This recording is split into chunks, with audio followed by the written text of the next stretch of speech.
Untamed is going to be untamed. It's going to be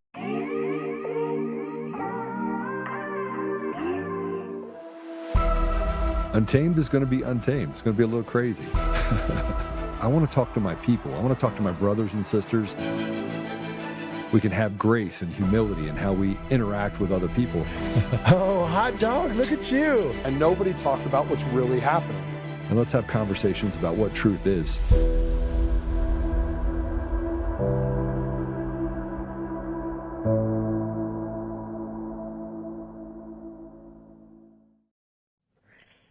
Mr. President, it is time to treat America's elections like the critical infrastructure that they are. We do not have months, we have days. Mr. President, our own government and your administration has documented vulnerabilities in election systems and identified foreign adversary threats. Voter databases, poll books, election networks, and voting technology are all at risk. The authority already exists.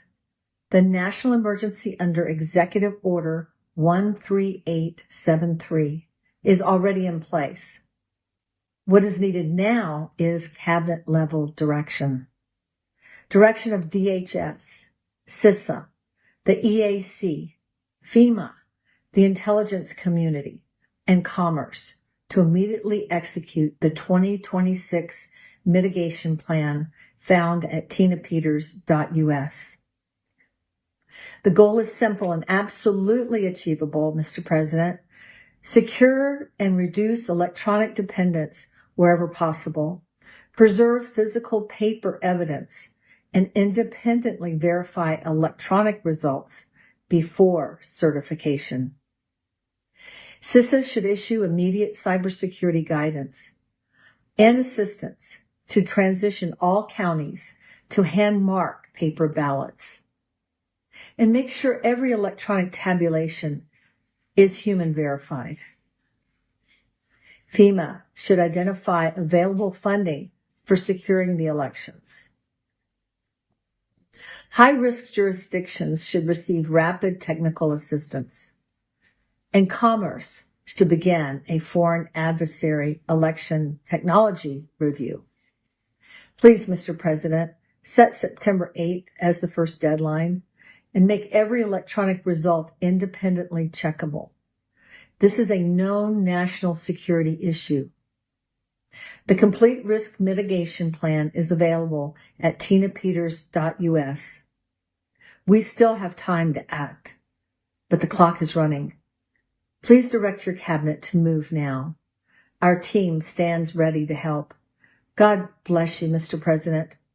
This plan, I'm confident, will save our country.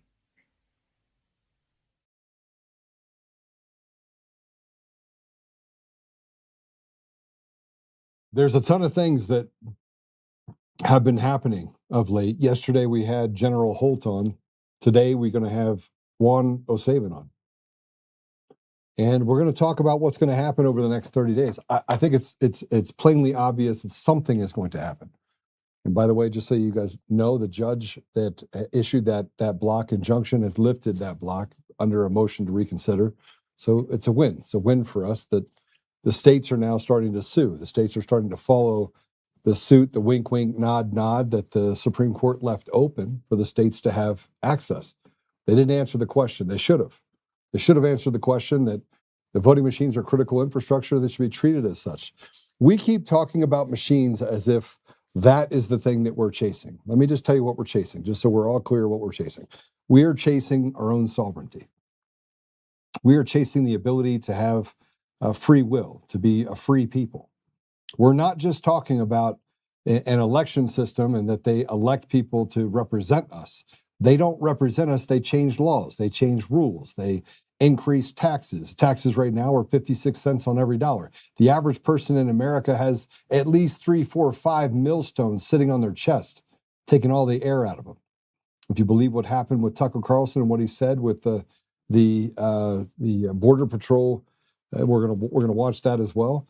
It's 100 million illegals in the United States, and everywhere I look, especially if you go to Costco, it's hard to ignore. It kind of makes sense. You got a lot of illegals, more illegals than I think it's like a smorgasbord. And the American people have shrunken dramatically within our own environment, which is why you have the left and the right trying to seek some sort of idea that they can maybe have amnesty. I don't want amnesty. I want them all thrown out. They came here illegally. They should leave here illegally, or should leave here, and then they should come back in legally. If you want to come back in, no problem. But the American people don't have a seat at that table. The American people have their rights stripped from them. The police just don't even pay attention to the laws anymore. They're like, whatever, take me to court. Maybe we give up a couple $100,000, but that's if you have enough money and if you can find a lawyer that'll represent you. So they push it all the way to the most egregious environment. Judges do whatever they want. They act with impunity. They don't do anything related to the law as well. And I hear people say all the time, well, that's illegal. It's only illegal if somebody holds them accountable, but our system of accountability is completely broken. So tell me again how you're going to get something out of a system that is designed to punish the American people.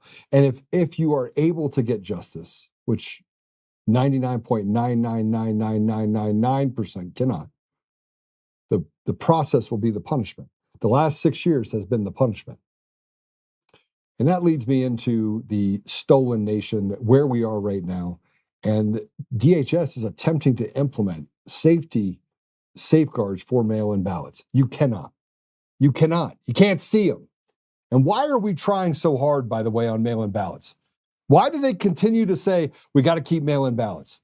How about you get your fat ass off the couch, get your ass in there, and actually do something like vote. Walk in, vote in person, paper ballots. Everyone can see it. Guy with the counter at the front. We know how many people came in and voted. We can match that against the records. It's pretty easy. Easy peasy. Go ahead and play it. With Secretary Lutnick, we are going to make our security enhancements mandatory, meaning that if these states want a grant and they want to be reimbursed to work or to run federal elections, they're going to have to implement security issues.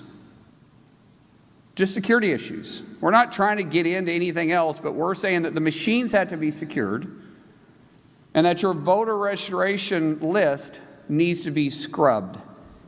We need to make sure that individuals that are legally able to vote are voting. We know that Iran hacked our state voter files and attempted to compromise, is the best word I can use, our systems where military members used to vote. So we're working with Secretary Hegseth and the DOW to safeguard those systems and protect our military voters. Yeah, I call bullshit. I'm just going to tell you right now what he said's a lie. You can't secure the machines because the machines were designed to actually defraud the American voter. And it doesn't matter who you have on the voting list to make sure the voting list, they know what are called zeros and ones. I mean, I could pick this apart. I could pick everything that they've had apart within 3 minutes. And you have national security experts that are out there, NSA, DNI, that would do the same thing. They would look at this and say, this is nothing. This is lipstick on a pig. And that's what it is. It's lipstick on a pig. It's not real. It's not. This isn't real. This is not us. And here, let me just tell you what's happened. The Democrats and Republicans got together and said, listen, you Republicans are going to lose power too, and it's going to be handed back to the people. We can't have that happen. We need the slave train to continue. We need to be able to feed off the flesh of the American people. And if there's accountability, then we'll have to tighten our belt and we'll have to stop giving money to all your friends. So here's what we're going to do instead. We're going to come in and say, we can patch the machines. We're going to have someone like John Solomon just get up there and say, oh, we can just patch it. You can't patch a machine. Can't do it. It's not possible. We have a problem with the fact that it's not about actually creating justice or creating a path, because the path is very simple. Hand count paper ballots in person, make sure you have an ID. You got to be an American system, prove it. There's no mail-in ballots. And we make sure that we shrink our precincts, increase the size of them, pay people from the community a lot of money to sit there and watch it, get rid of poll pads, make sure you're a citizen, and that's it. It's pretty simple. And guess what will happen? We'll have free and fair elections, and the will of the people will be heard. And I don't care if you're a Democrat or Republican or Independent, this should be something that is pretty easy to see. And here, by the way, all the stuff that's happening, you can tell that it's chaos on both sides, and both sides are playing to try and create a negotiation tool in the public air, public spectrum. Here's Attorney General Phil Weiser of Colorado, who went on CNN last weekend because he's trying to protect elections. Look, you could be the biggest retard in the world and know that the things that they're saying that they say aren't real. We need to protect mail-in ballots. For what reason? Get rid of mail-in ballots, get rid of the lack of transparency. You don't have to harvest them. People that can have their voice be heard, make it so that you have mail-in ballots only for ADA required and or people that are in distress and can't actually leave their home. Pretty easy. Go ahead and play it. All right, so Mr. Attorney General, let's bring you in. Colorado is among the 30-plus states, plus the District of Columbia, that have been sued by the Justice Department over voter data. Explain why your state is resisting the Trump administration's efforts and how it's doing that. Ellie said this so well. The executive, the president, has no business doing what they're doing. This administration continues to peddle conspiracy theories about elections. They're lies. Colorado has safe, secure, reliable elections. We don't need the federal government telling us how to manage our elections. It's our constitutional responsibility. Their efforts to meddle, to undermine how the post office delivers ballots. The president has said about Colorado's mail ballot elections that they're quote unquote automatically crooked. He just voted by mail. This whole thing is a charade. It's political games. It's against the law. That's why we're fighting back.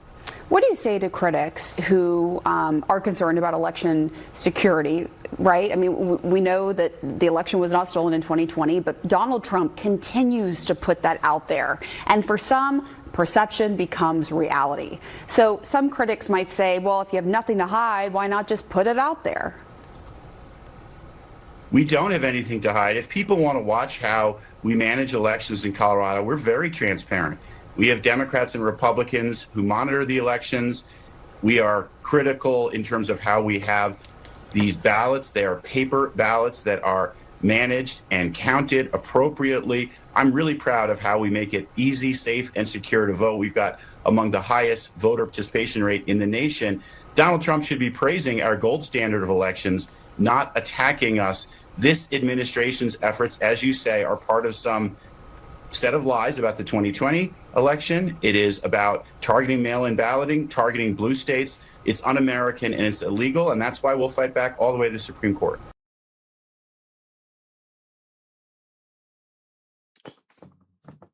You have modes of deception that you see out of people, and he exhibited all of them. All of them. Every one of them. He doesn't even believe the words that he says. Conspiracy, lies. Phil Weasel Weiser is a traitor. He is responsible for the largest corruption case in the history of the United States, or the history of Colorado, currently. Christopher Gregory case. The OARC has more interest in peddling and getting rid of and hurting lawyers and standing up for people that rape their own children. The guy was sentenced to 60 years in prison, wrote a thing to the OARC. They're investigating it. They want to get rid of this because they found out that the attorney is actually a conservative. True story. And here's more, by the way. Here's Harmeet Dhillon explaining the Trump's executive order and how it can't really be challenged. But it is being challenged, and Colorado is going to do the same thing they did to Tina Peters. I'm going to play that video, by the way, sometime next week, where I have you listen to the conversation between Matt Crane and the investigator when Tina Peters was unlawfully persecuted. Go ahead and play this one. You're absolutely correct. So there was a pair of injunctions in federal court regarding this executive order, and meanwhile, the Postal Service went ahead and drafted some regulations that would go into effect if and only if these two injunctions were lifted, which of course only happened in the last few minutes. And so now what the Supreme Court ruled in the last couple of days was that the litigation was premature. There was one by a group of states, including California, and there was another by the League of Women Voters. That was the one that was lifted this afternoon.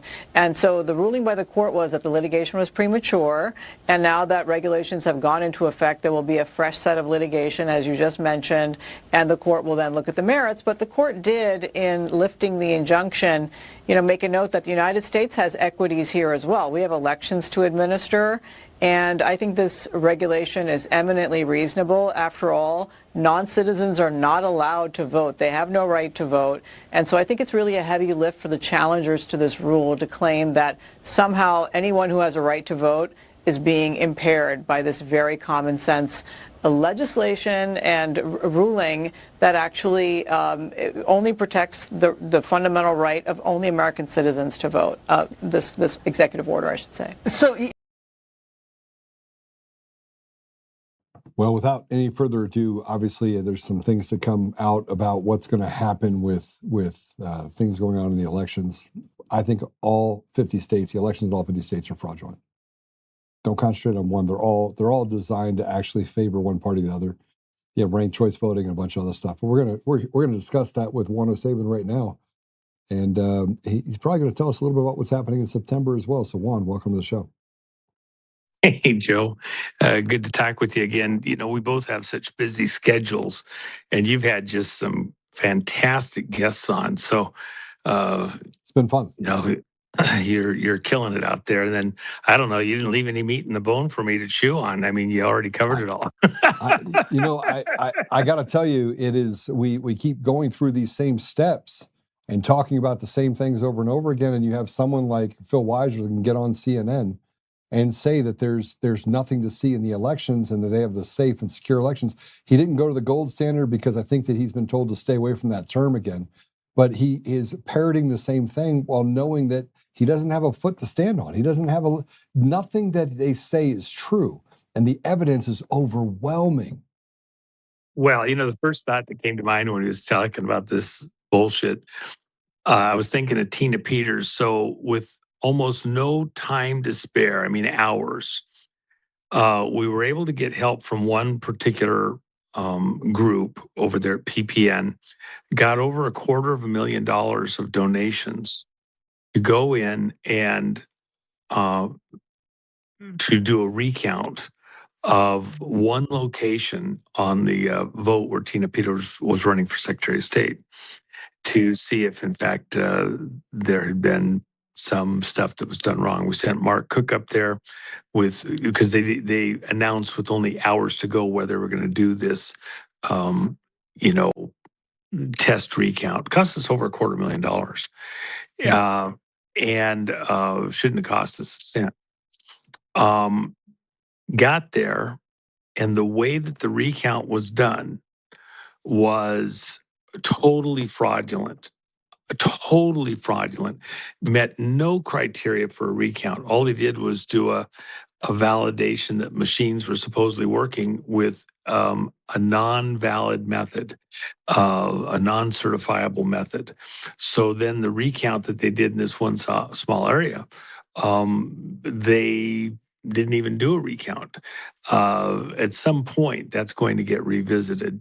Colorado's on notice. We're coming for you. But the reason that I say that is because if you can't even do a simple, tiny sliver of a recount according to the rules, how can you do a whole election?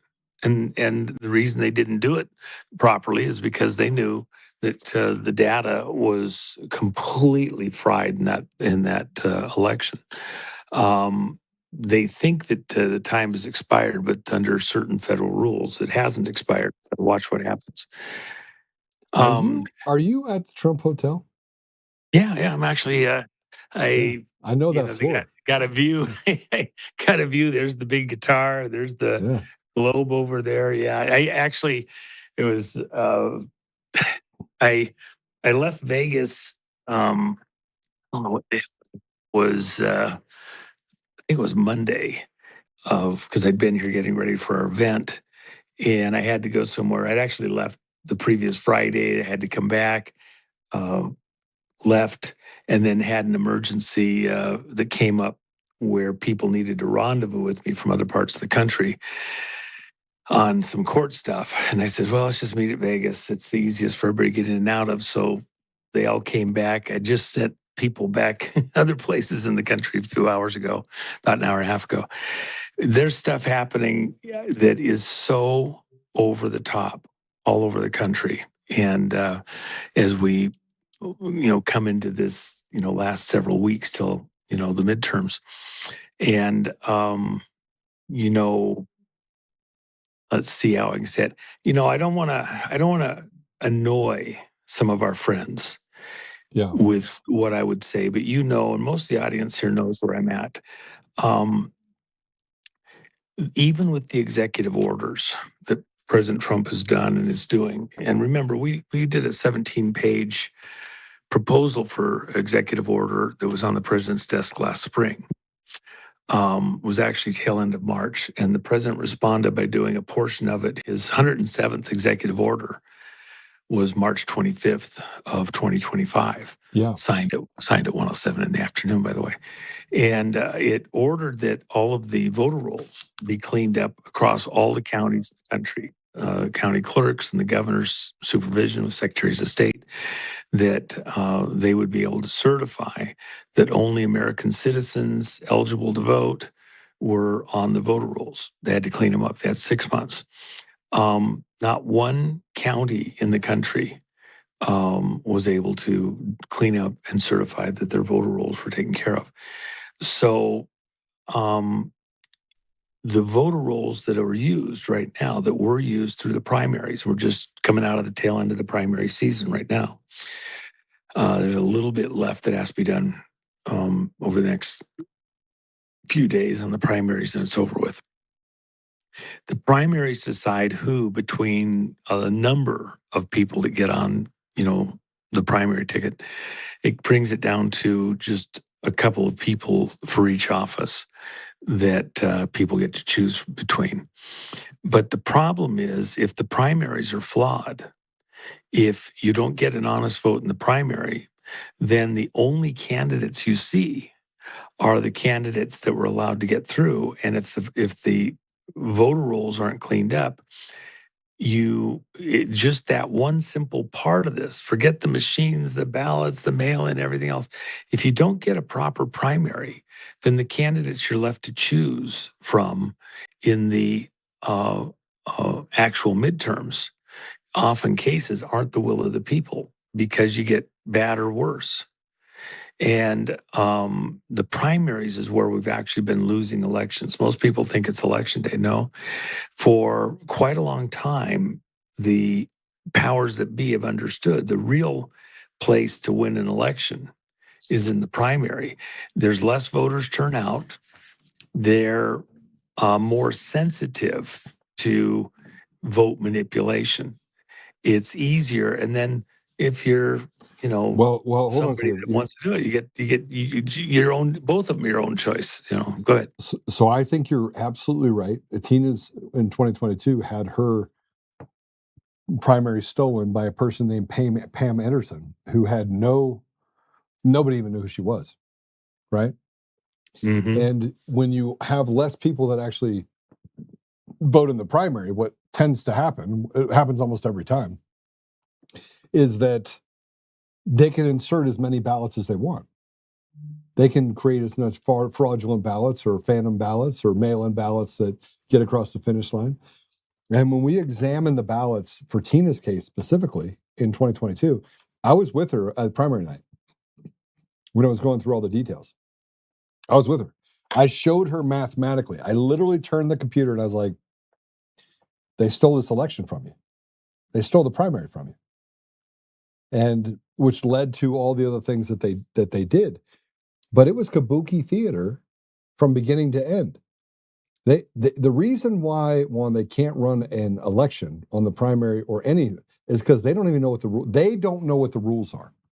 They don't know what the rules are. They don't know. Nobody's ever sat down and trained them on anything. It's like, here's the system, do what we say, and then when something comes up, we'll just tell everyone that you got a bunch of conspiracy theorists doing things. You're right. Primaries things are stolen, and then the same system they use, they can pick and choose anyone they want in all 50 states. down from the town council member all the way up to the president. They can choose. They pick and choose who wins or loses. But the Democrats need a weaker candidate, and the Republicans, so it looks reasonable that this loss would occur. Well, let me just, I'm glad you went through that with folks. So now let me just ask this question of all of our friends. Okay.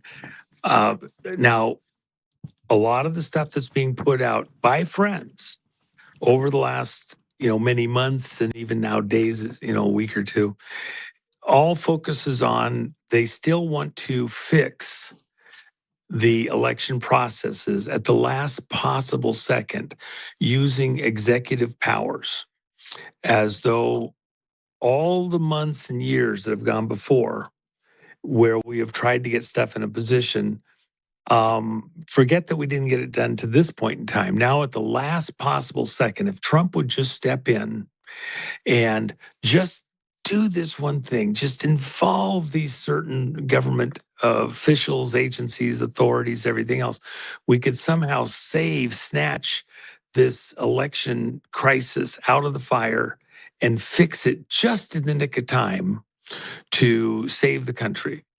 And the only thing that I then respond, I had Peter Tickton on the stage at the Fraud Fighter Summit back in June. And if you listen to that interview, you can go watch it. It's online. After he'd done his presentation, I went up and talked with him on the stage for a moment. And I says, well, concerning this fall election, do you think that this can be fixed in time, or is it going to have to be, like I've said, a full stop?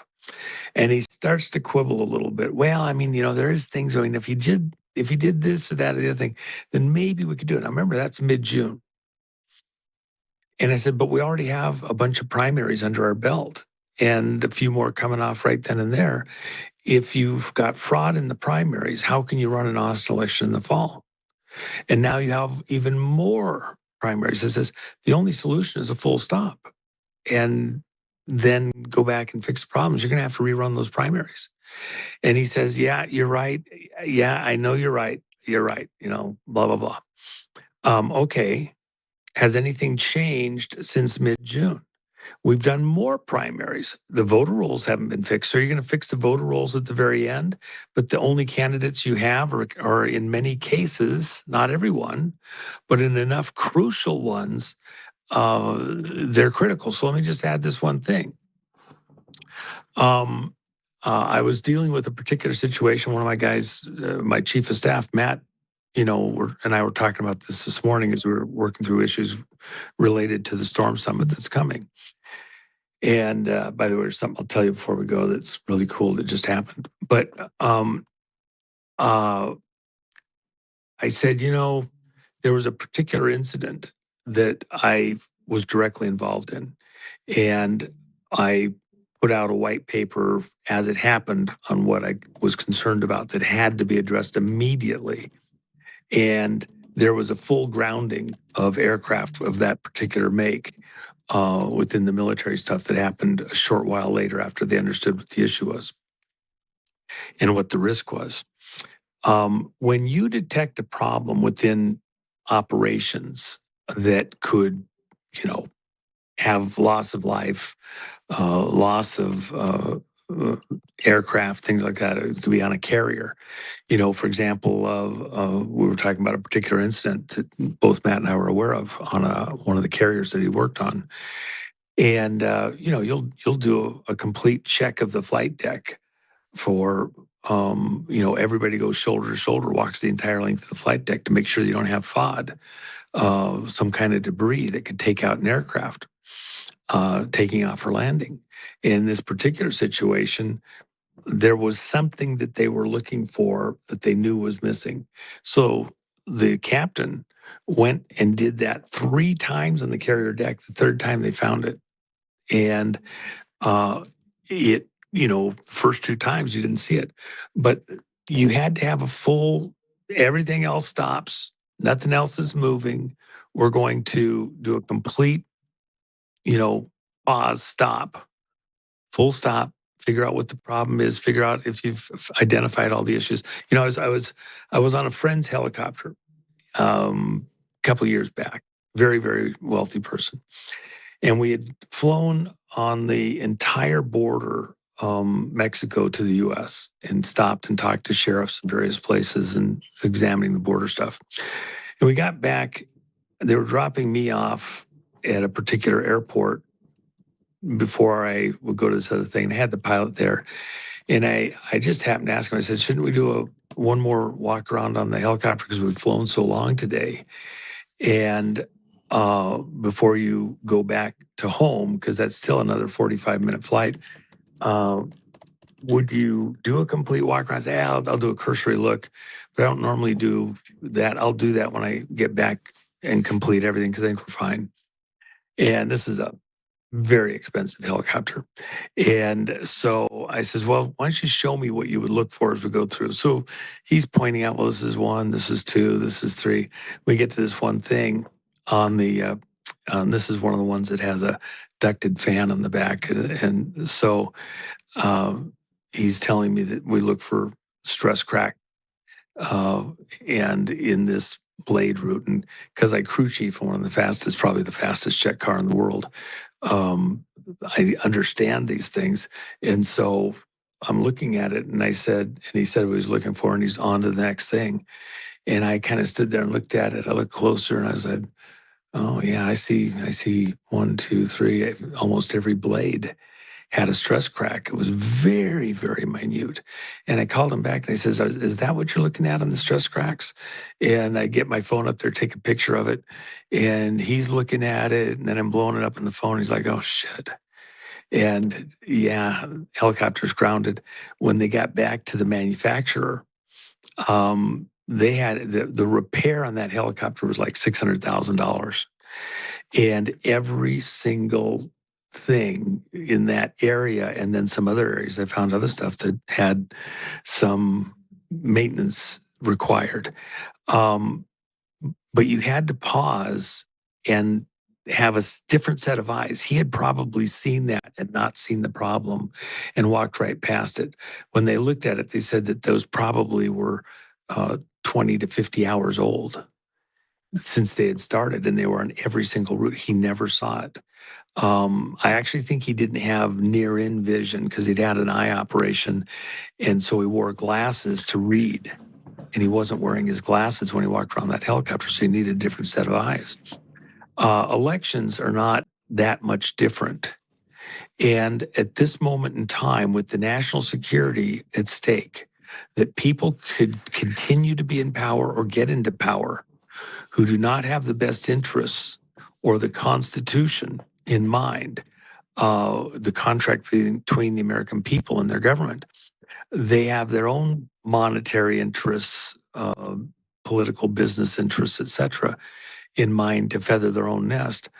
At this moment in time, knowing what we know about the problems in the primaries all across the country, people screaming bloody murder all over the country, you're not going to fix it between now and Election Day.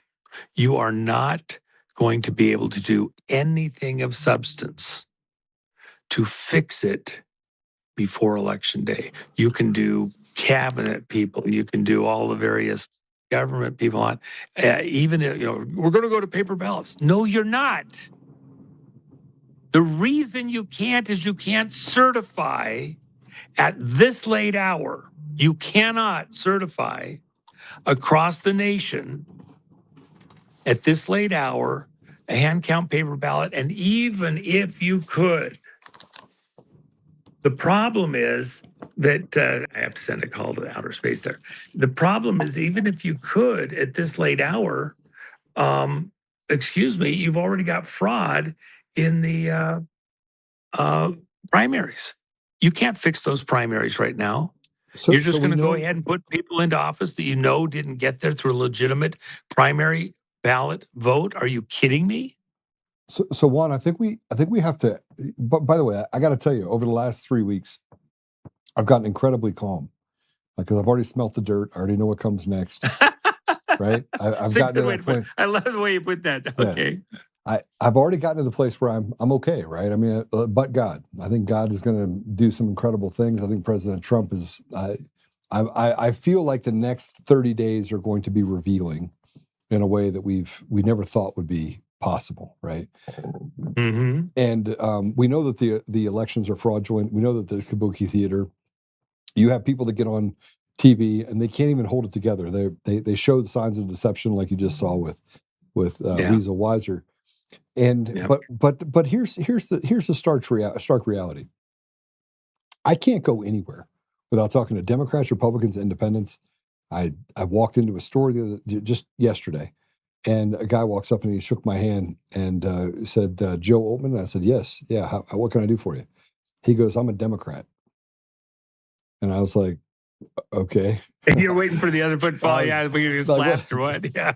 And he goes, "But you're right about the elections." And I was like, "Listen, look, you can hear." He goes, "I don't believe you're extremist." He goes, "I believe you're an American." And I was like, "Well, thank you." And he goes, "And I listen to your podcast. So, Robert, I'm just saying hi to you right now. Thank you. Thank you for the time you took and the civility." He goes, "We disagree on things." He goes, "We disagree on," he said, "we disagree on abortion. I think it's a woman's right to choose." He goes, "But the absurdity of making it so you can kill a baby at 9 months." He goes, that's sick. And I asked him this question. I go, "What do you think the reason was? What do you think the reason is that they won't pass the Save America Act at 85% of the country, Republican, Democrat, Independent, want it? Why won't John Thune and why won't they do it? Why do they keep standing up saying they're protecting the American people when 85% say we want it?" He goes, "They're all in on it." And I was like, "You believe that?" He goes, "I have voted Democrat for 40 years. I said, "Who'd you vote for in 2024? He said, "Trump." And he goes, "And you know what? There's a lot of Democrats that did. And in Colorado, there's no way that we bucked the trend." And by the way, he's a scientist, and I think a scientist. I might have just appropriated you, Robert, to a scientist.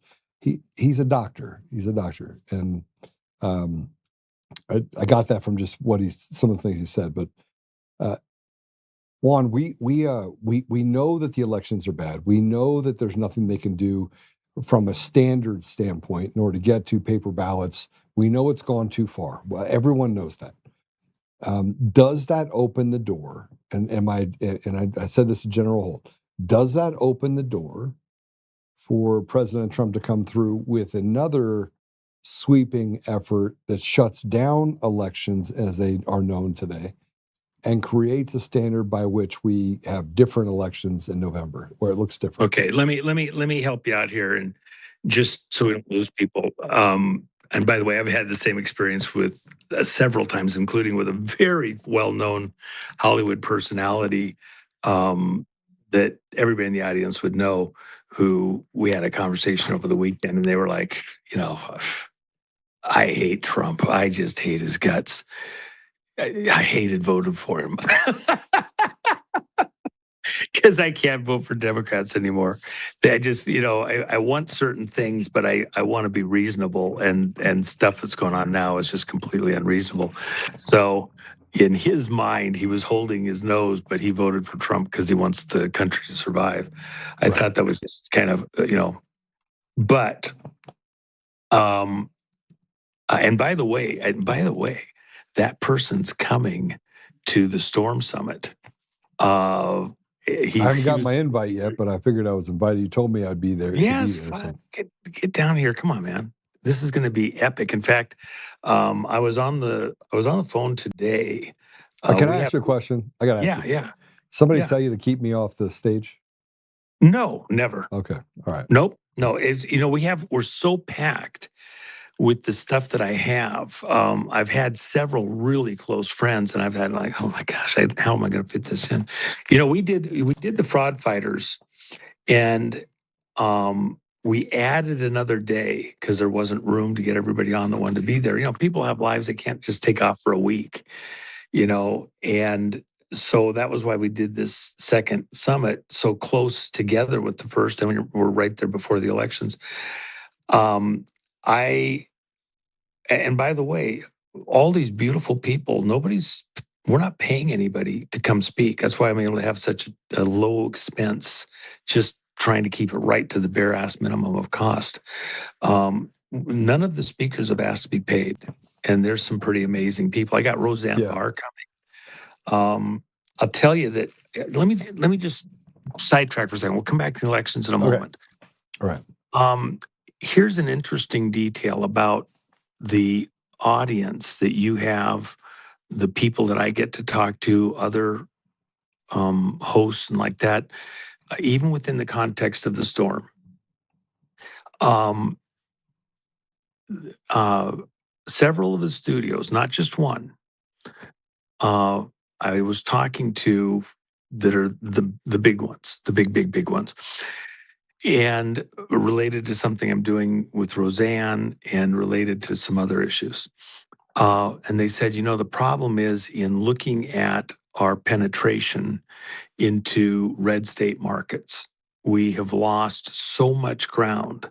People don't want to see the movie types that we've been making. And so people aren't going to the theaters. And even when it gets out to the other forms of distribution, the various online stuff like that, we're not getting viewership. And the problem is that, we live on advertising. We live on these other things, especially in the secondary markets. And if it's not happening, we're toast. So this is only indicative of one studio, but I've had it from several with the same thing. They want to get access again to what they call red state markets in their determination. And the context is Sound of Freedom. I did something, I brought in a bunch of the podcasters and like that, only had 4 days notice, said, come on in, I'll show you the movie for free. The movie Sound of Freedom, which was in the vault at Disney. They were never going to let it out. There had been some studios that bought another studio that then Disney bought it. And it was just a movie made that was never going to get released. The person that did the last edit on the movie was Mel Gibson, and was an excellent edit. And I told Jim Caviezel, I says, well, can we show the movie? He said, well, because of the way it is with the producers, they're allowed to show it, but we don't have distribution. Disney can't stop us from showing it, but they don't want it to go into distribution and blah, blah, blah. Can we buy it out? And so we started the negotiation. So we had that conversation on a Sunday evening. By middle of the afternoon Monday, I had determined that there was a theater we could show it here in Vegas in if we had certain permissions. I got a hold of another friend of ours who called the head of the one of the three big distribution companies in the country. And he was on the golf course at the time, but because of who we had call him, he took the call and said, yeah, we can probably do that. Yeah, we got the DCMA and the other stuff. He gets his guy on the phone, and we worked it out right there. So that was concluded by Tuesday night. So on Wednesday morning, I told people across the country, and I did probably 20 shows over the next 2-3 days, and said, people want to come in, we'll cover it. We invited all the hosts like that. We had about 1,000 people here. And that was the launch off for Sound of Freedom, first time it was shown publicly. And then, there was like little conclaves of 10 or 20 people that had seen it, but never a big thing. And Jim Caviezel and I did kind of a Blues Brothers across the country march with Sound of Freedom. We showed it, I think, 4 times total. And so that got people's appetite whetted. People saw it in enough places. And then there was this pent up demand to want to see it in the theaters. And then we were able to buy the movie out, get it out for distribution. It ended up being Angel Studios, which wasn't my first choice, but it was, the people that owned the movie's choice, and they did what they did. But all the studios, all of the distributors watched what happened with Sound of Freedom. And then they realized that, you had people who went to see Sound of Freedom that hadn't darkened a movie theater in, 15, 20 years. And they went to go see the movie because people talked about it. It had interesting content. It was well acted and like that. If you get right down to it at the end of the day, technically, it was probably a B movie as far as all of the Sound of Freedom. Sound of Freedom from a. Well, from it moved too fast. It didn't have. Well, It, the did, one it you didn't saw have the in time to theater- mature. Yep. the one you saw in the theaters was 14 minutes shorter than the one that I showed. And I think that that was one that Mel Gibson edited. And that one was, I think, perfect. When you shortened it, it fit the way the movie people wanted to do it and the theater people wanted to do it to get to the next movie, get to the next movie, get the money, get the popcorn. I think that the one that we showed was far superior personally. But at the end of the day, when you think of all the expense and minutia and sound, the stuff it takes to make a movie, it was an excellent movie within a certain budget that had great content for getting a message across. And there was stuff in there that I would have done different on some of the messaging and things Yeah. like that. But that's it's not your piece of art. It's the other guys. Let him do his art. You do your own. So at some point you just kind of shut up. That's their art piece.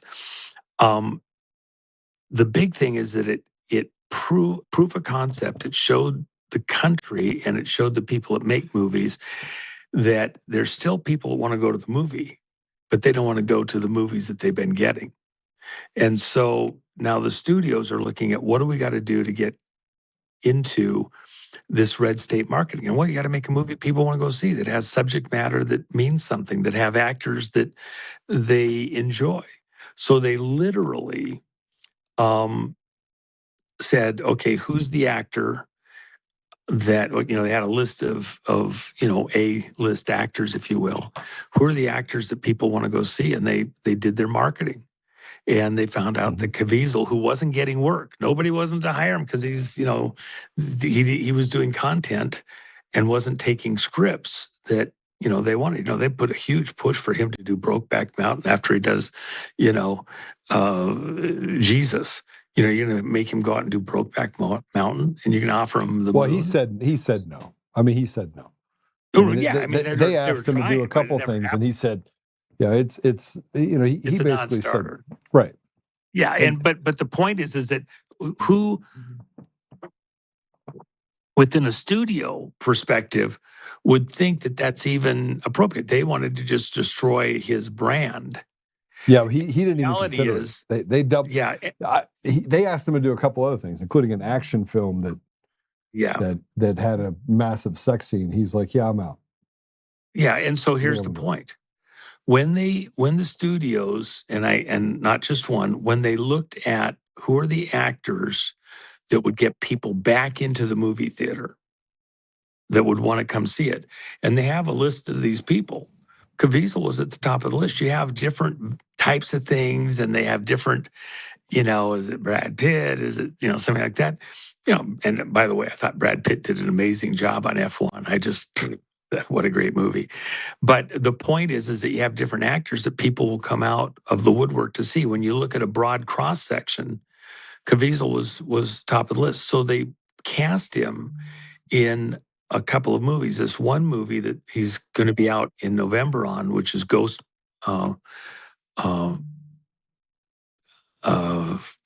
Ghost Patriot, I think it is. Ghost Soldier. He was specifically cast for that movie because people in what they term, their internal term, red states, would go to a movie that he's in. And it's because of things like Sound of Freedom, the crucifixion, things like that. They know they get a certain brand, a certain threshold that they will be interested in seeing. It'll have certain subject matter to it. So now Sony has taken the movie Ghost Soldier that Caviezel did, and they have it out for distribution in November. Then Sony went an extra step. This is really pretty unheard of for this audience. Think about this. they're not, who do they want to try to go to try and help get the community to want to go see the movie? Do they go to the sci-fi stuff like they would with, a Spider-Man or something like that, Opticon or, Comic-Con or whatever? Do they go to, even in the advertising, do they go to, NASCAR? By the way, NASCAR is about advertising, not car racing, so everybody knows. It's hard for them. They're trying to figure out, how do we get back into the markets where people have stopped listening to what we're doing, or do we advertise it, say, on CNN or NBC or something like that? It's kind of a patriot movie. So they don't really want to do, they want to do medical commercials. Where are they going to find a place to even tell people about the movie, except people are already going to the theaters? So you're not going to get new people viewing it. It's just people that saw the trailers in the theaters. So literally a week and a half ago, Jim calls me, we talk. Then the producer of the movie calls me, we talk. Then Sony calls me, we talk. And we actually worked a deal just a few hours ago. And we're going to show not the whole movie this time.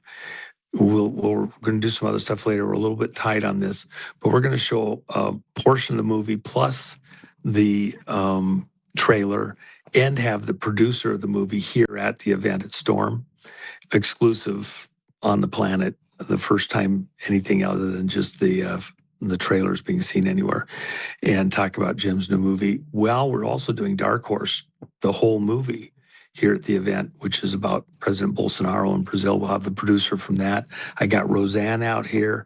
She's doing exclusive. She asked, Roseanne, by the way, she was going to show the first 2 episodes of her TV show that's coming out. They're not quite through the editing and sound stuff they got to do, and the music and all that.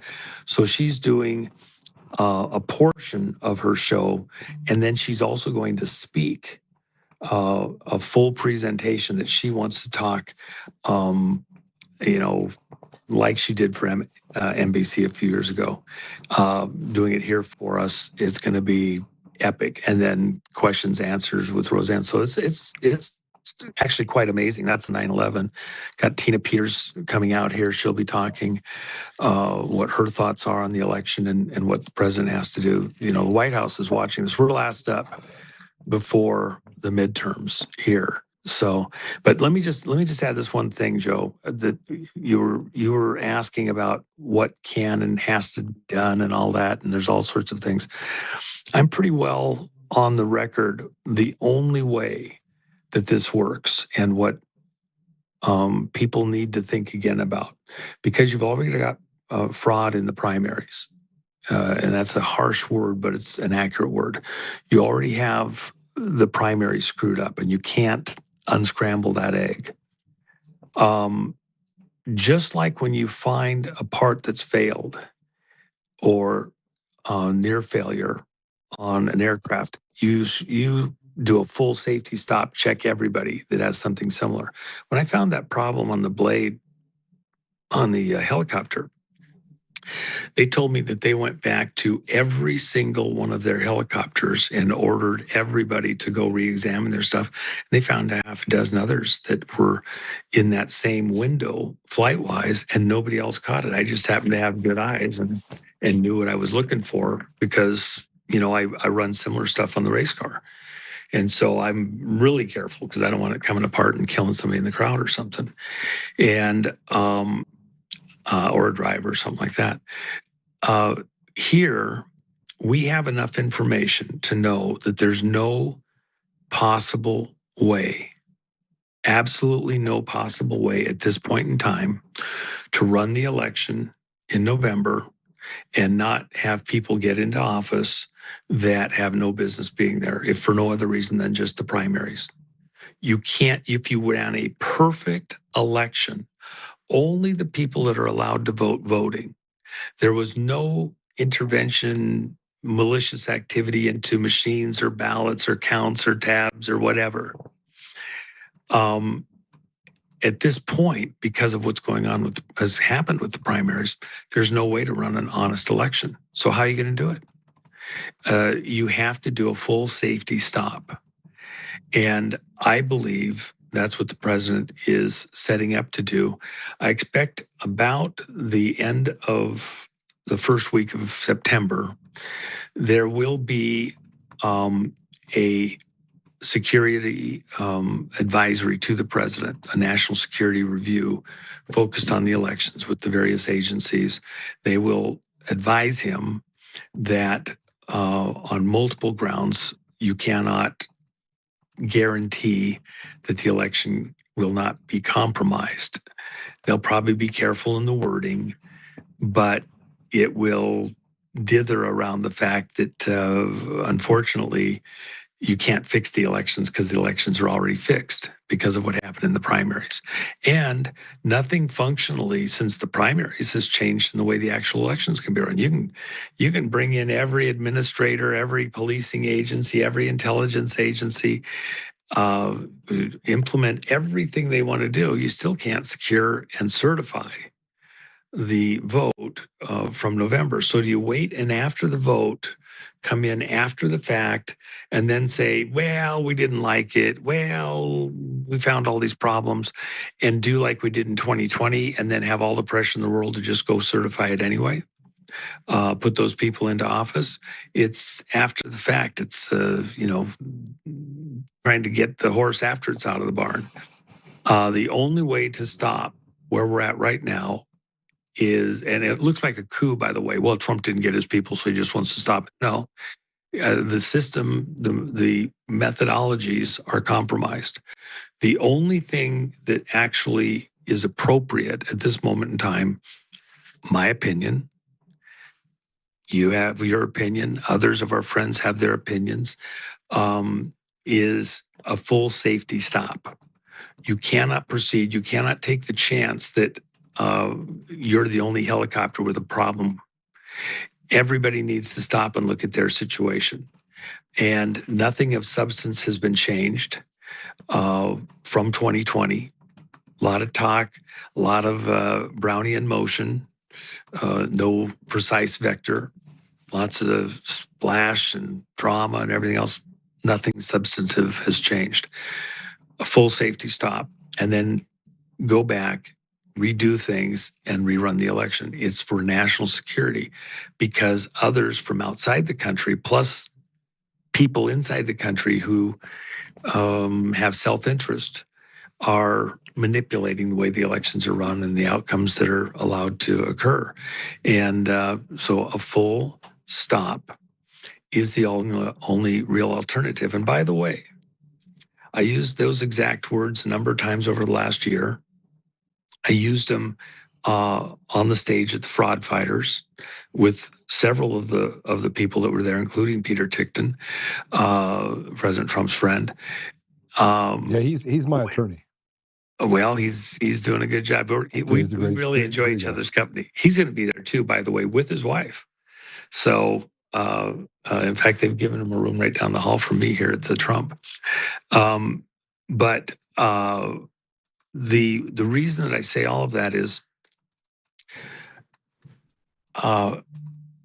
you have to have military authority to do what needs to be done at this point in time. You can't do it as command or as a chief of police. When the president's operating as the president, he's like the chief of police, looking for internal things in the community that need to be policed, dealing with citizen matters and things like that, and crooks and criminals within our midst that need to be, stopped, apprehended, whatever. But we've been attacked, and this is why that Thursday presentation of the nation a month ago was so critical. He stated for all the world to hear that it was China. We know, for example, with AWEB being run out of South Korea, that's a Chinese operation, that they're in 111 countries around the world, 121 vote centers around the world to cook the votes. Okay, there's huge drama going on in Zambia right this second with AWEB involved in it to take down a whole government. With all of that in mind, what we're really looking at here is a militarized vote counterfeiting operation. Counterfeit votes are way more valuable than counterfeit money. Orders and orders and orders of magnitude, because if you get the vote, how the money gets spent, who gets to spend it, is in the hands of the people who get in those elected positions all over the world. And it's a global threat. 111 countries, more than half the world is under the thumb of people put into power through fraud that aren't the will of the people in each of those jurisdictions. So the only correct response isn't as administrator. It's not an administrative response. It's not a chief of police response. We're under attack. The only proper response at this moment in time, with the proper authorities to bring a full stop, are not within the policing and internal mechanisms of the country. You can't correct what's wrong with the vote system legislatively at this point in time. It's too late. You can't affect it at the county clerk level. Those executive orders, those EOs, all of them have shown that the corrective action that's required, that has been ordered administratively into the system, have not been complied with. It's like the pardon for Tina Peters. The state said, well, that's fine. That's a federal thing. We run our own operation here. We're not letting her out. They're saying the same thing. It was demonstrative. The states are exercising their rights. But the Constitution is to all Americans in every state, and it has to be uniform across all the states. You can't have rogue states putting in crooks and criminals and fraudsters, and the rest of the country has to deal with it, including when they go into federal office. But Juan, that leads me down a path that I think we have to talk about, right? And that is that the people are largely have been betrayed and they feel demoralized. And I'm sitting here watching the comments as we're talking in certain areas. By the way, say hello to the Roku. Roku has become one of the biggest boons for us. It's pretty well. crazy. In fact, that was some of the stuff that I was dealing with Roseanne. I've got to take a call. It'll be about 2 minutes. Just 1 second, because we got somebody in court right now. Okay. Half a moment. I'll be right back. So I want you guys to understand something, that as you have conversations with people in the community, I'm sure you're having them with people around you. You're asking the question, like, what's going to happen in November? And you see President Trump that says, if the Democrats win, I'll be impeached. And they won't have 2/3. It'll be kabuki theater. It'll be more of what we get from people like Phil Weiser. But we do have to ask the question differently, I think. And that is, we keep talking about policy decisions, and we see these people that come out and say 85% want the Save America Act. We can't get that done. Michigan is putting dead voters back on the rolls. You have Supreme Court saying, hey, we have to support this thing for President Trump. But the powers to be on the Democrat side and the Republican side, and this is why I'm so calm, is because I believe the people all see it. And the people are tired. The people they're tired of the lies. They're tired of the deception. They're tired of the media telling them what they have to do, and the kids can get, that women can play, or men can play in women's sports, and they're tired of catering to or even discussing the ridiculous. We have fatigue. We have DEI fatigue. We have foreigner fatigue. We got Muslim fatigue. We got Israel fatigue. And we should. We should. Because the American public, as we see it, everything that the CIA has touched, they have destroyed. Everything, without exception. And if you look historically, which is what we talked about yesterday, it's hard to ignore just the amount of degradation that these apparatuses that go unchecked have been able to create. How much chaos they've been able to create, not just here in the United States, but globally. And if you start putting the pieces together, if you're more than if you can think in complexities, and even if you can manipulate AI to not stay within its basket, you can look at the fact and ask simple questions. If you're into that type of thing on AI, such as, hey, who's running the country? Who's running the world? Why is it that this, cutting off your body parts and changing genders is something that has permeated cultures around the world. And it will tell you that there's a group of people that actually run the world that have decided that chaos and destruction is something they seek. Now, if you go back to the World Economic Forum, they said they want to cut out 90% of the population. People like Yuval Noah Harari, it says that, we're going to become the gods, right? They've pushed this thing to destroy Christianity while propping up Islam and propping up Judaism, right? And saying that Christians somewhere along the line are the problem. And in the middle of all that, white people are the problem. Because white people, by the way, as most white people who are worth any amount of salt are self-starters, and we're incredibly brave. Like or stupid. I guess stupid is another word, because we'll run into a firefight, right? We'll run into a firefight. That's not to say my black brothers and sisters won't do the same thing. They just won't ideologically align for something that actually has reason. In places like Somalia, let's talk about Somalia. They have single-digit IQs. Now you talk about American black community, very, very smart, but has been taken every opportunity away from them and sold the idea that, genociding your entire next generation is the right thing while creating a school-to-prison pipeline. That really happened, cutting down opportunities, eliminating education opportunities, and then telling them that it's the white people that did it, which is not true. It's the white liberal. It is this ADL, SPLC, all the people that say that they're here to help. Those are the ones that are literally standing at the door saying, do not let them learn math. Because if they learn math, they'll understand that we statistically are against them while we're telling them that we're trying to help them. So I look at the elections in a similar fashion and what's happening in November in that same fashion. Just let me know when I have one back. I look at it in the same boat. Our elections they're just there's nothing left to talk about. But they have kept the argument going by debating the ridiculous. And frankly, we haven't worked the problem yet. We haven't gotten to a place, we'll talk about it, but we're not going to be about it because we know what comes next. And I will say it again for the John Nances of the world and Kardashian Patel. I want to say this very clearly, okay? We're not going to vote ourselves out of this.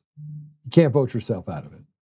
And the American people are taxed to a point where they have no Second Amendment. You're not allowed to speak now because they can get you for a hate crime or disorderly conduct. And you've been pushed into this position where you're supposed to sit down, shut up, slave.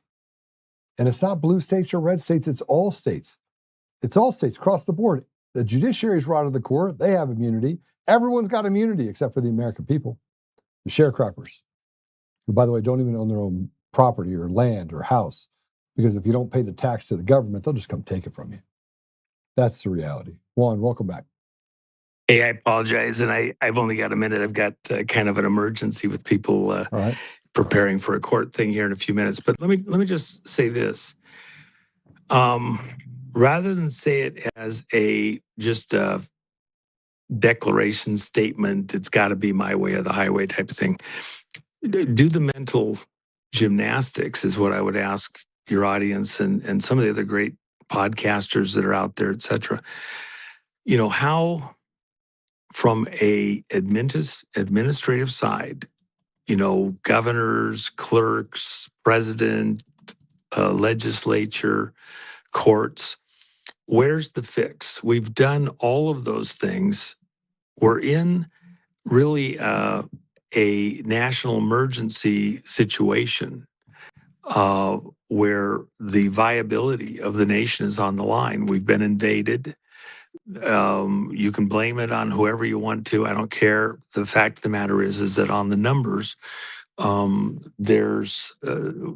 on the ropes. And, I've talked about somebody that was pretty close to me that had been doing work with me for 20 years. I didn't know he was here illegal. His whole family's here illegally. He had an honest conversation with me over a year and a half ago. And I said, the only real way he wanted me to, help him politically or something to somehow fix the situation. I says, only way that I know of is you have to leave the country. You take your family, you leave the country. He had a ranch he'd been paying for in Mexico for 20 years. He'd been here for like 22 years at the time. And I said, go back, start the process, including your kids that are in college, to come back in legally because they were born outside the country. He brought them over, 2 young kids that are in college here. Go out, apply, and come back in. America's going to want and need a huge majority of those people for what's being done as we reindustrialize America. But you come through the front door, you don't have to look over your shoulder. We're not going to be not needing those people here. We need many, many, many of them, most of them. You just got to come through the front door. And the ones that are the true bad guys, we got to be able to weed them out. And you're not looking over your shoulder. Your kid's not looking over his shoulder. You do it the right way.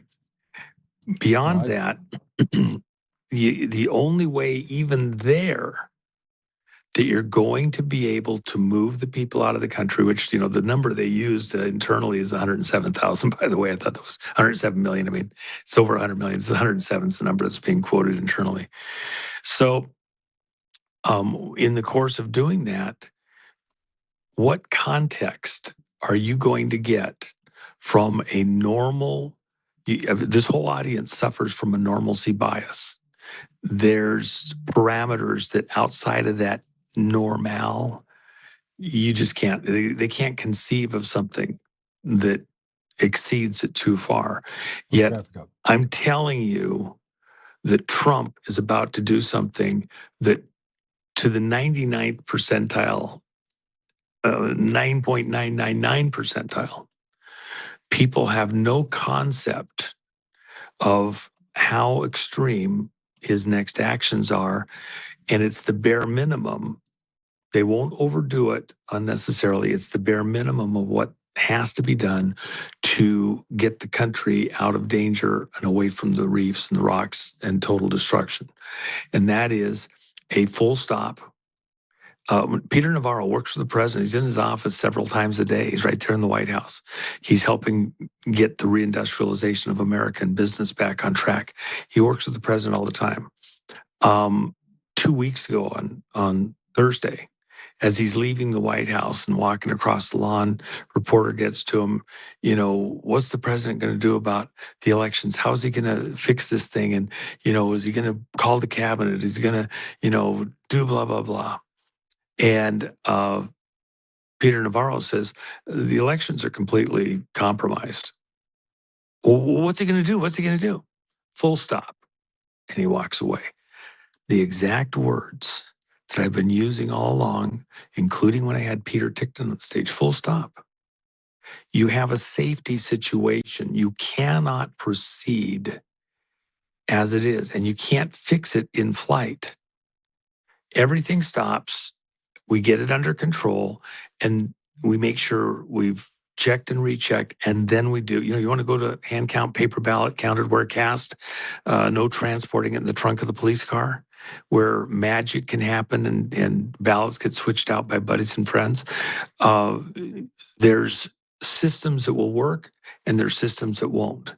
And a patch to the existing system is already been tried, number one, didn't work, won't work, can never work. The machines were designed to cheat. So the fix is already in. Tell me any other way, and you've gone through this mentally, Joe, your audience has gone through this so many times ad infinitum. You do the mental exercises. You have to get out of the box. The only way to fix this at this exact moment is for the president to do exactly what he's going to do. He takes off his chief of police hat, he puts on his commander-in-chief hat, and he says, full stop. And we're not proceeding with the election. It's already compromised. We have to rethink all of the systems, and we need to do a pause. And I use the word pause for a reason. It helps people understand we're going to have elections again. This isn't a coup. This isn't a takeover. The coup already happened. The president just told you.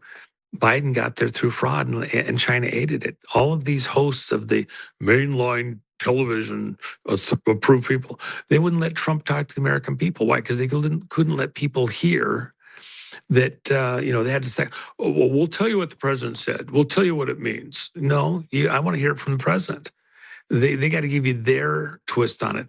Well, unproven claims of election fraud. Just because the courts wouldn't, let us get standing doesn't mean they're not true. It means that the courts, a lot of them are in on the fix. So at the end of the day, the only way we get this back under control, it's an attack. An attack on the vote is the same as a nuclear attack. It's a weapon of mass destruction.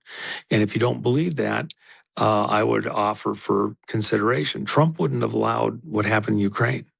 You have millions of deaths in Ukraine. You could have blown up Ukraine with a couple of nuclear bombs and not killed as many people as have already died in that conflict. Trump wouldn't have let that happen. And that did happen because of who was in power here in the U.S. at the time with the Biden stuff. So, and by the way, just last thing, and then I apologize, but I've got to fly. I've got something cooking in the background that's urgent. Trump isn't going to declare a new emergency in what he's about to do. The emergency that's still in play, that virtually nobody fully grasps or understands, is March 13th, 2020, he declared a national emergency related to COVID. Yeah. March 15th, he sealed up Cheyenne Mountain.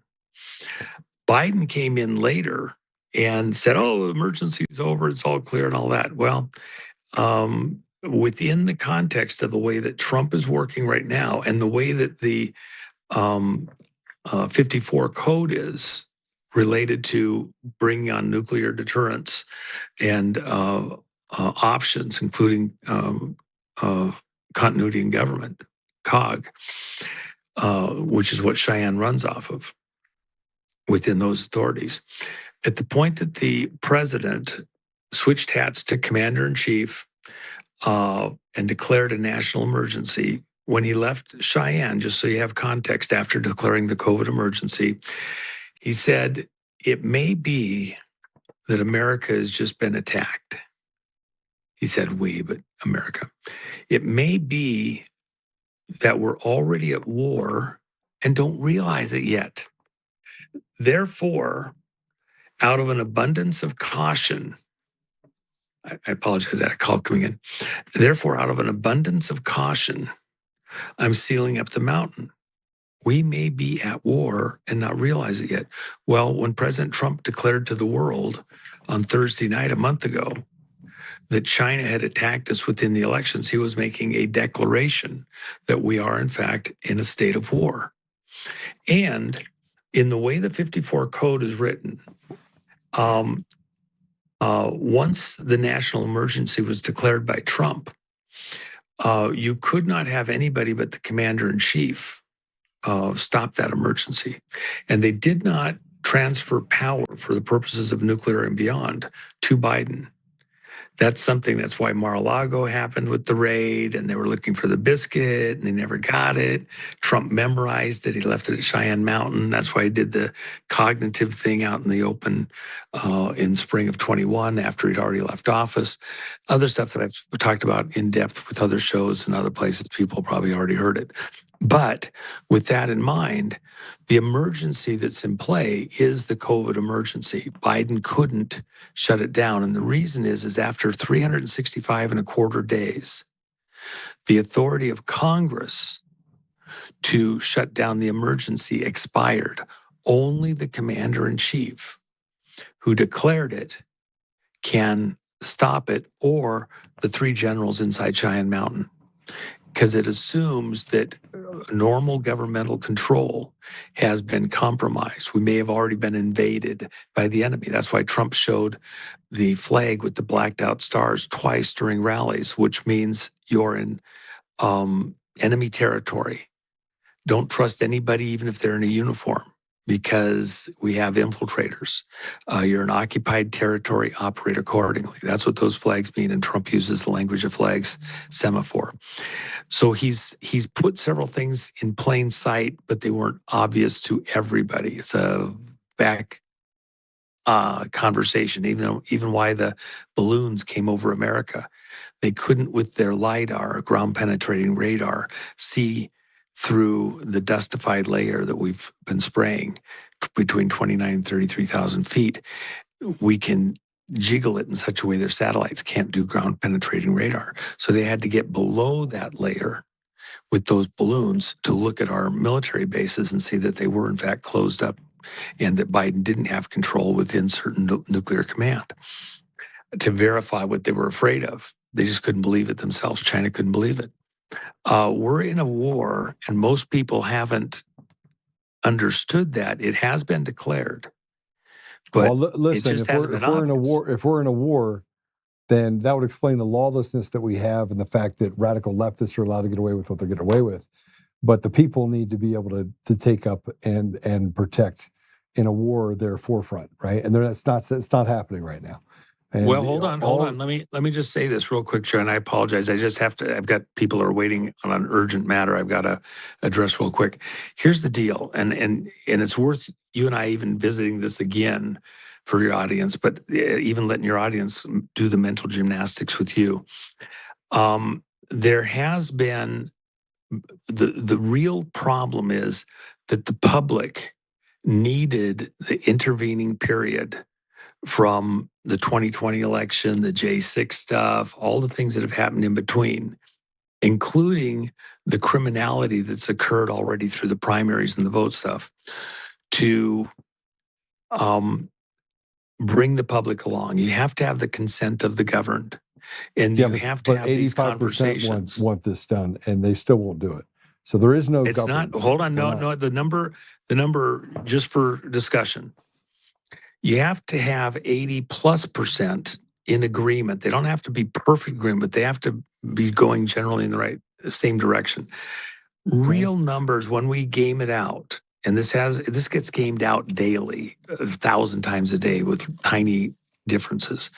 Remember, Trump said he was invited to run. Who invited him? He also said that 200 generals. They had to have the legal authority within the presidency, the office of the presidency, and commander in chief in order to do things that have happened since. And in gaming it out, you have to have 80+%, a very precise number. Real number of agreement amongst Americans is still well under that threshold where they kind of get it in a common enough way that it works. If you're below that number, there's risk of going into civil war. And America can't really survive that in the way that we work today. So that's in the Pelosi testimony from the J6 stuff a year after January 6th in the Pelosi testimony. What did Trump do after Sidney Powell and the Flynn brothers and everybody cornered him in the Oval Office on December 18th and the wee hours on the 19th of December 2020?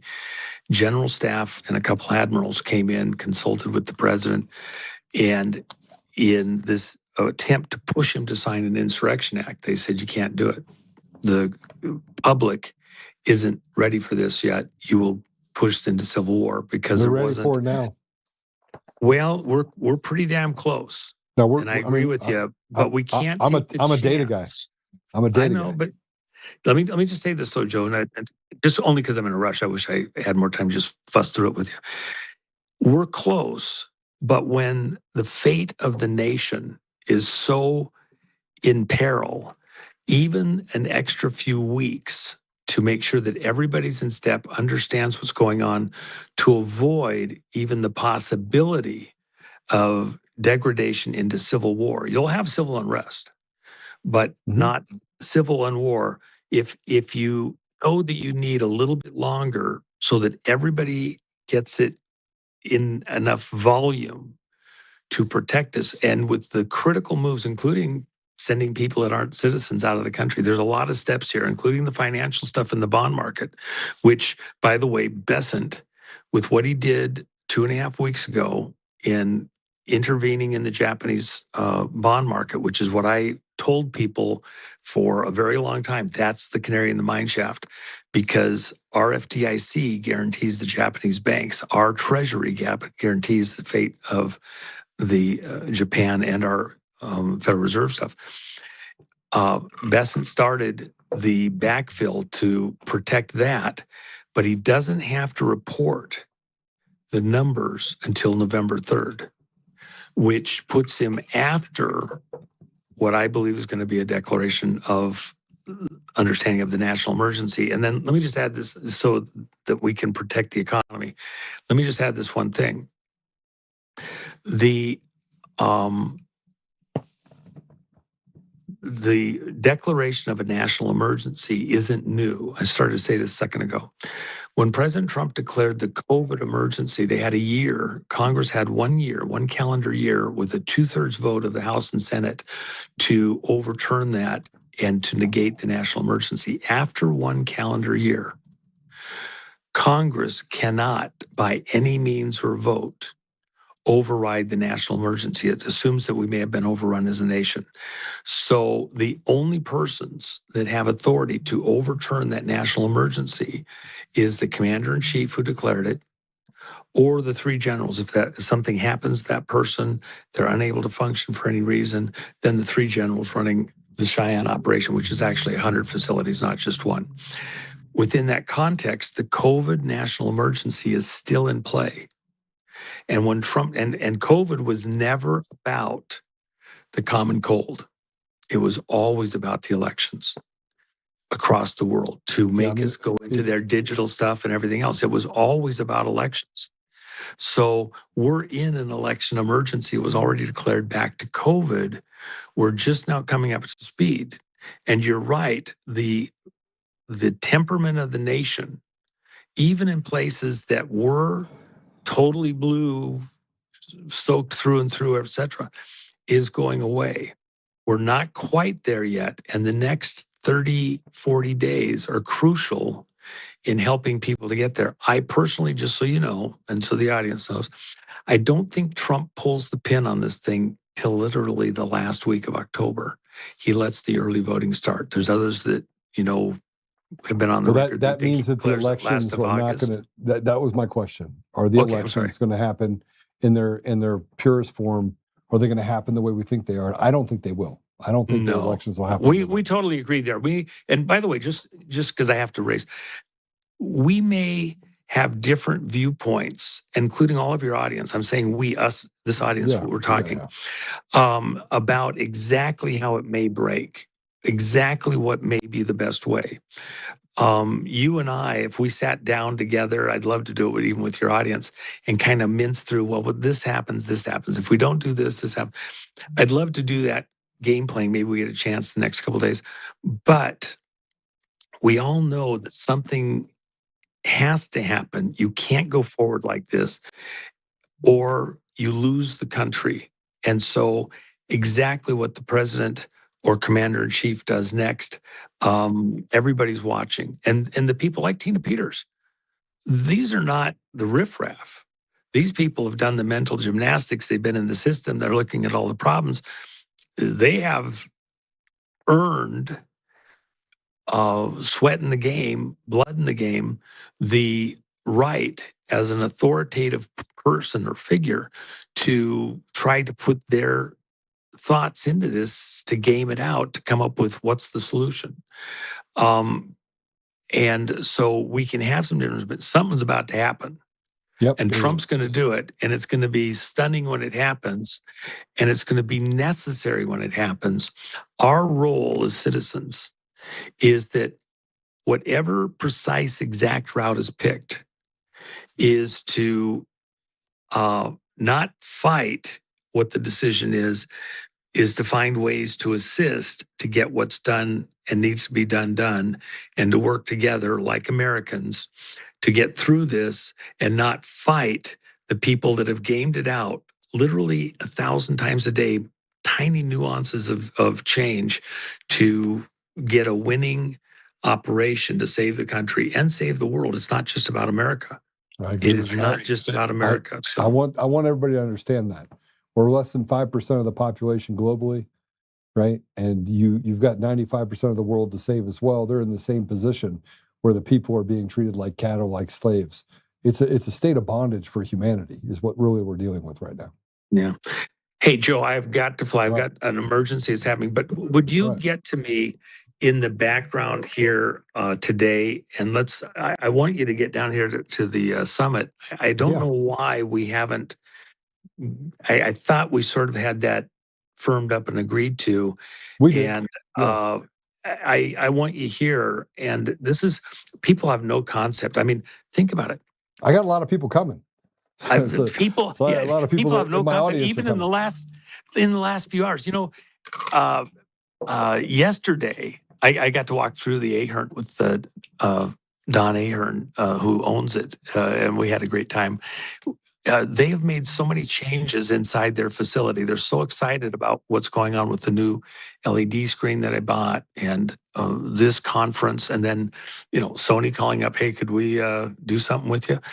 That's unheard of. Do you understand that big companies are now reassessing how they interact with the American public? They see things and they're trying to do things. This is kind of a pretty significant step to go with what we're looking for and not just force stuff on us. This latest movie with Jim told me, he said, this he thinks is his greatest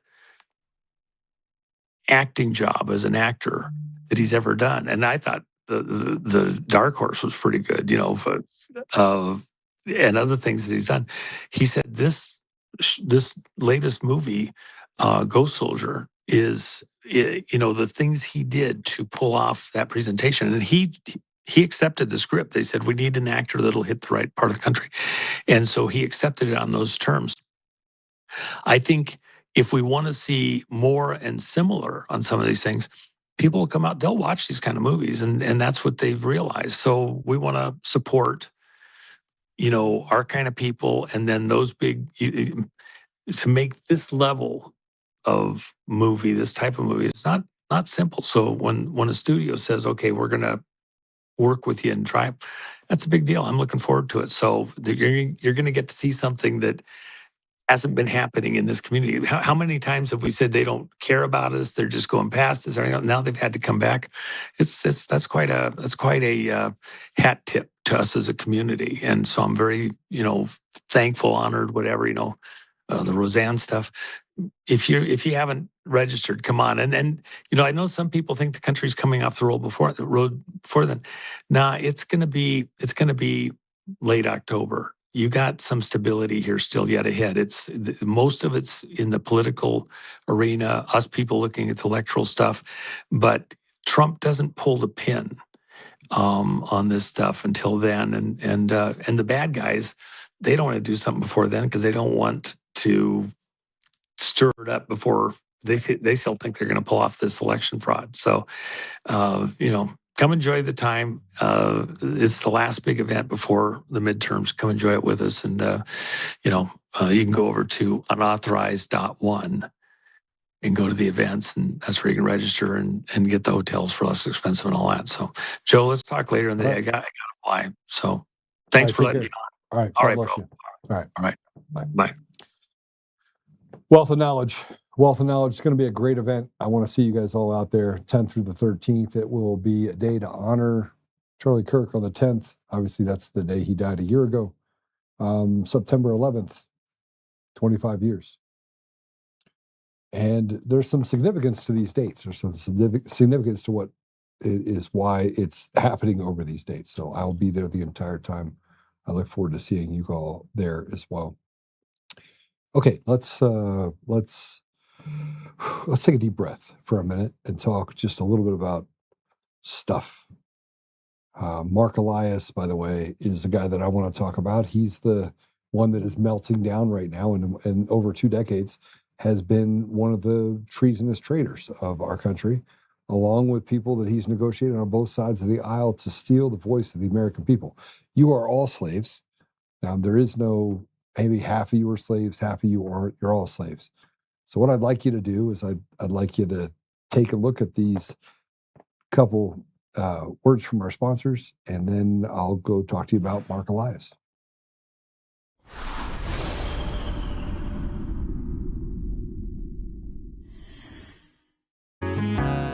Oh, hi. I almost didn't see you there. Welcome to DCF Buns, where you can find the freshest buns in town, if I do say so myself.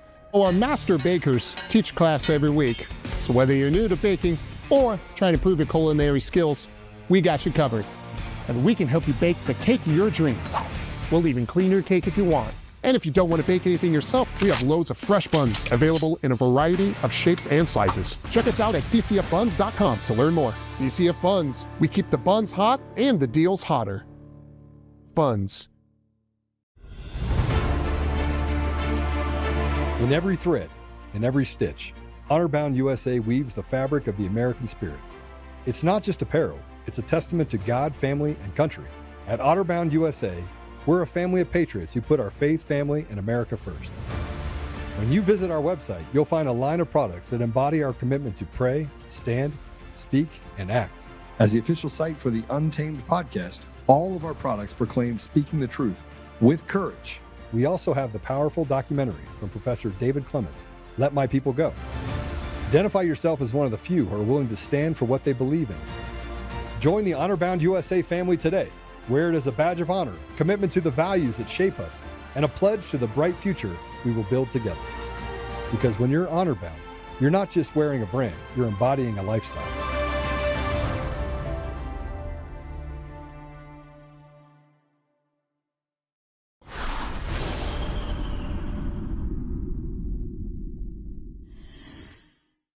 Above all else, the effort to commandeer the U.S. Postal Service in a shameful act to turn it into a voter suppression war machine against the citizens of the United States is both unlawful and unconstitutional. That the Constitution gives the president no authority to have done this. That the U.S. Postal Service final rule is not only based on an unlawful executive order, but frankly violates the federal laws that govern the U.S. Postal Service. So yes, I do think time will tell. And what it will tell is a sad tale of an administration insistent on making it harder for you to vote and easier for them to cheat because you have an unpopular president whose party is otherwise going to lose the elections. What time will tell is that this is going to be misused and abused to create a permission structure to challenge elections that Republicans lose fair and square. What time will tell is that election deniers, advocates of the big lie, will cite this case as proof that somehow there was fraud when in fact there was none, that somehow there was cheating when this opinion doesn't say that. And shame on the U.S. Supreme Court because they know that that will happen.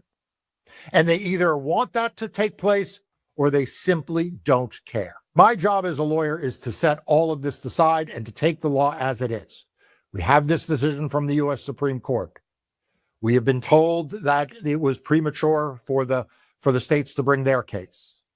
Presumably, this will also result in the lifting of a similar injunction also issued in Massachusetts in favor of a bunch of nonprofit organizations. Now, that's not self-executing, so we're going to have to wait and see if that happens, and if so, how quickly. But from my standpoint as a lawyer representing parties that are injured by this, well, we're not giving up. We cannot let the cynics win. We cannot let Donald Trump prevail because people like you and me simply give up. Now's not the time to give up. It is to double down and to triple down and to make sure that we do everything in our power to protect free and fair elections in this November and for years to come. And what that means is that in the coming days and weeks, you will see more litigation in this case, and more litigation in other cases, trying to make sure that the administration cannot cheat its way into holding power that the American people takes away from it. Look, if there's one thing you can do, is you can share good information about what just happened. Don't buy into the lies. Don't buy into the conspiracy theories. Don't let Donald Trump own this narrative. Okay, I just want to point something out. First of all, he knows that he's lying when he's talking right now. And I built an agent that looks at psychopathic and sociopathic behavior. And you just plug stuff into it, and it's an AI agent. And I got really good at reading people, and he's basically going through the motions, very emotional. Mark Elias is a sociopath. Like, he is probably one of the most disgusting human beings you'll meet, but he's also a part of the intelligence community. That's what he doesn't tell you. Here's a guy that is deeply connected to people who want to subvert the will of the people. He says, I'm a lawyer. My job's to do this. We need to fight back. That's actually not what lawyers are supposed to do, is what he's doing. He's doing the opposite of what lawyers are supposed to do, because he wants to say the big lie. And when he said the big lie, he knew it wasn't a lie. Go back and watch it again if you get a chance to. Just, go back and watch what he says and how he says it. And there's certain things that you do with your hands specifically when you're lying. Like you do certain things. He's a liar. He's a deceptor. He's an absolute 100% large baggage of dog doo-doo. Sorry, I'm trying to be a little bit more. I only tell the ADL to F off because they're a bunch of terrorists and people like Coomer, because he's a lying terrorist. And they know it. They keep you away from information. They create black boxes for a reason so they can lie to you. But see, it says in the last days that the truth will become a lie and the lie will become the truth. And they know it. They look, everyone looks and goes, well, he looks like he's telling it. No, he's not telling the truth. We have all of this data and he's walked past it. He's never even addressed it. You want to know why? Because that's what he's counting on. These people have become the Nazis of our world. Matter of fact, it's probably pretty close that this group of people that is affecting and stealing the voice of not just Americans, but people in every nation across the world. Those people know what they're doing. They know what they're doing. They've been planning this. They see us as, you have people like me. You have people that are up there that fight. They may wait and they bide their time so they can go out and take them. They took out Charlie Kirk. And you'd say, well, who benefits? Somebody asked me a question. Terry asked me the question this morning. She goes, Joe, who benefits from Charlie dying? And I go, the problem is that if you ask that question and you look holistically at all the things that Charlie was involved in, the things that he said, and especially the things that he did in the 3 months leading up to his death, all of the people that you could draw a conclusion to, Antifa wasn't one of them. See, Antifa didn't benefit from the death of Charlie Kirk, but I know who did. And yesterday, when we were talking about General Holt, and they talked about I went back and I started looking again at ballistics, and it brought me back to the Fold AR guy that gave a man named Victor Marks, where I guess they stole the gun or took the gun, a foldable AR 300 Blackout. And I keep thinking to myself, man, if anything was going to do the damage that was done to Charlie like that with a bullet, it's that.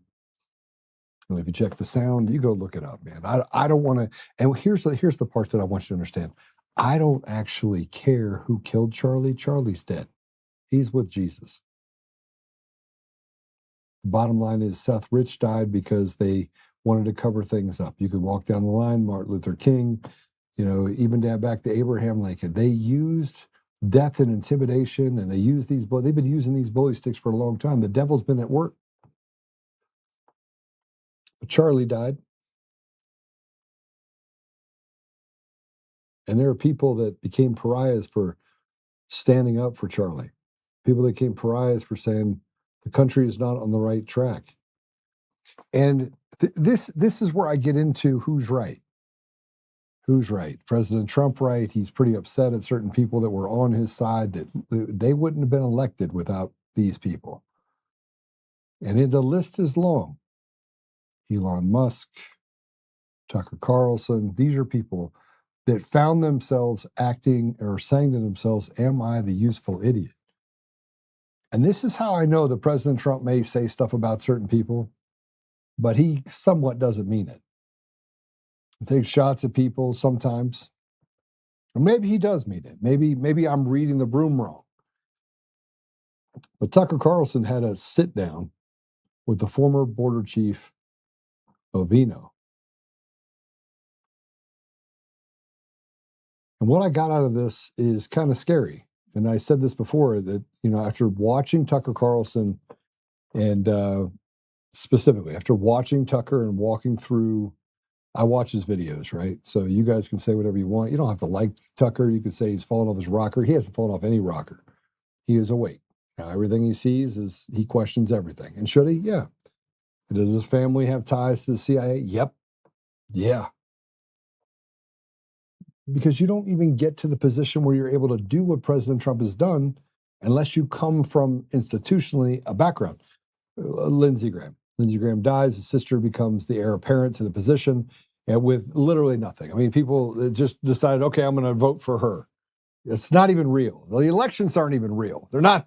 We don't have free and fair. We don't have elections. This slavery that we're under right now, where you think that you're free, you think you can make decisions, you can make no decisions and like it. None. There's no difference between this and the 12th century in England. Only you got Advil if you get a headache, and you got some antibiotics that may or may not work at this point. I want you to hear what Bovina says about how many people there are in the United States that are here illegally. Play it. So just to kind of set it in context, what is the state of illegal immigration in the United States today, to the extent that we know? Like, how many illegal immigrants live in the United States? How many have been deported since Trump got elected, et cetera? Like, where are we? Tucker, thanks for having me. It's good to see you. Of course. State of illegal immigration, one word comes to mind, that's catastrophe.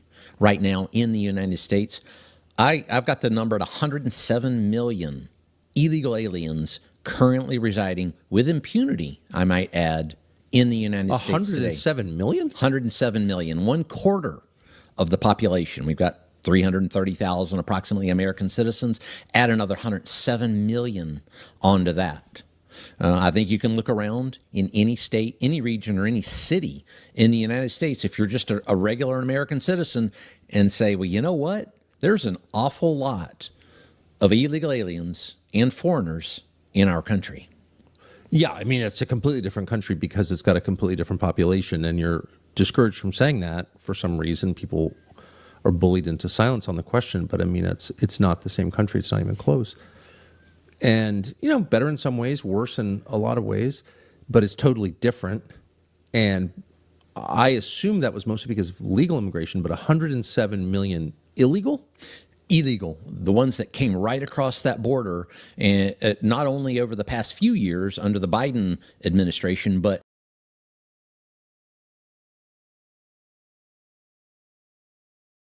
So we look around and we feel like we're forgotten. You can't go to a Costco and feel like you're an American.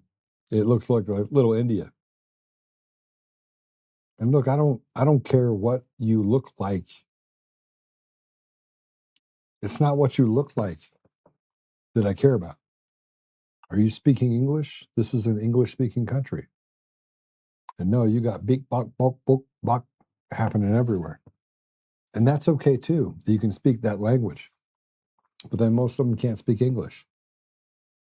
And here's what happened when I went to Costco. I decided I was going to mosey over to the little cash register deal. I was watching her, and I reached over and I looked. And there's a Pakistani, whatever he was, Indian. But I looked over, I got over there. There's a tax line. The tax line said 0. And I looked at their cart. They got like clothes for the kids and everything else. Everything's tax-free. I look over again, and I'm like, So I went to Costco again because I needed some more pretzel bites, just so you know. There's peanut butter pretzel bites. So I went to Costco again. By the way, I've never been in Costco where someone didn't walk up and give me a hug or say hi to me. So if you see me in a Costco, it's okay. You don't have to give me that weird look. Just walk up and say hi. I can't go into a Costco without somebody saying hi. What's up, Joe? I'm like, okay. Actually, I was in the back in the meat department. The guy looked up when he was in the meat department. I was just picking up some stuff. I was like this. He goes, what's up? I was like, hey, what's going on, man? How are you? And he goes, what's up, Joe? By the way, this podcast is not just for white people. And it's not even for just Republicans. Lots of Democrats that listen to me. Some hate me. I mean, like, Eric Coomer listens to me just because he can figure out how many times I say Eric Coomer, Eric Coomer, Eric Coomer. Hey, don't worry about it. Trump's not going to win. I made sure of it. Well, that sure did happen in 2020, didn't it?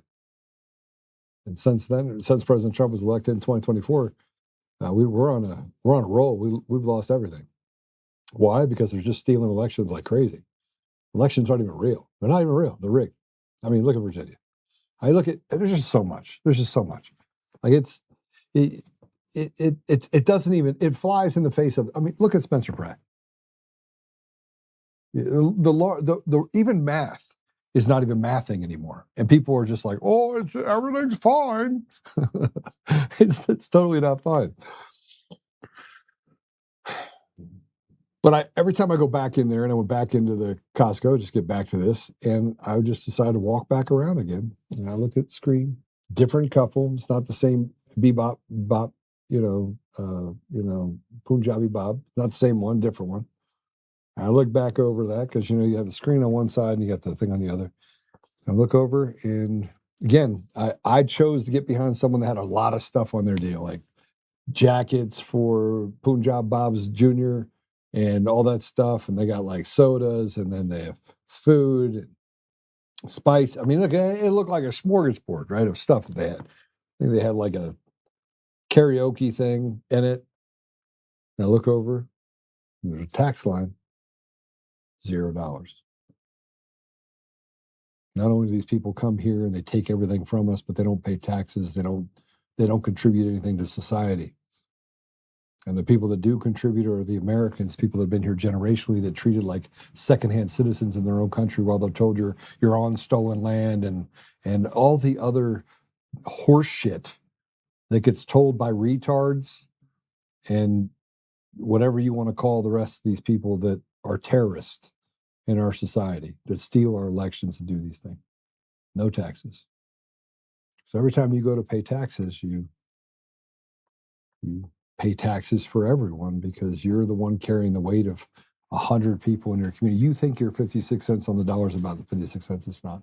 It's about taking everything from you and giving you nothing in return. No promise of anything. Here, Social Security will give you a couple $1,000. You paid into it for 80 years, put in millions of dollars. Doesn't matter. Doesn't matter.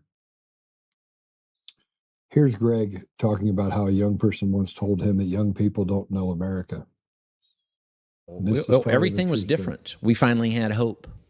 You're not getting that now from people that are actually up against illegal immigration, most especially, and this is key here, our young people. Those young conservatives, wow. Now there are a bunch of individuals that are seeing this. I get more comments and more rhetoric from them than anybody I have ever seen.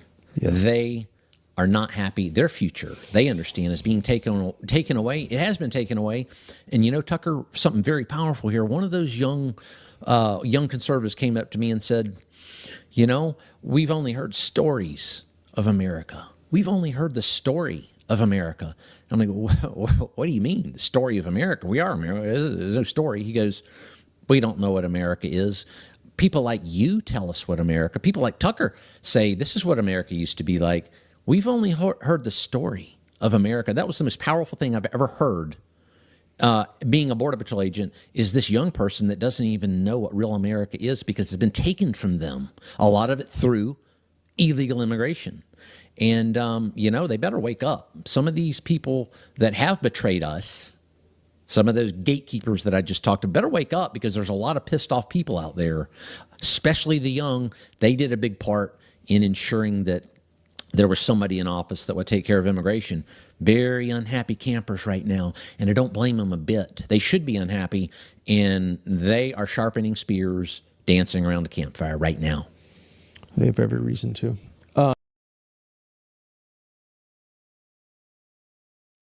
They have every reason to. They have every reason to question what's happening in our country, question what's happening to the opportunity that should be afforded to them. It's not.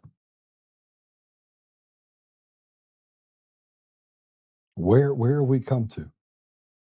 What does America look like now? So let me just give you a little bit of you have women that are lining up to support other women who are strangling, stabbing, burning their babies. That's a real thing. Then taking videos of themselves beating their own child. acting like the world is coming to an end because their child is crying. And I just want you to know something. These people are cowards. They're trash. They're evil. And you say, oh, no, Joe, they're mentally ill. No, they're garbage.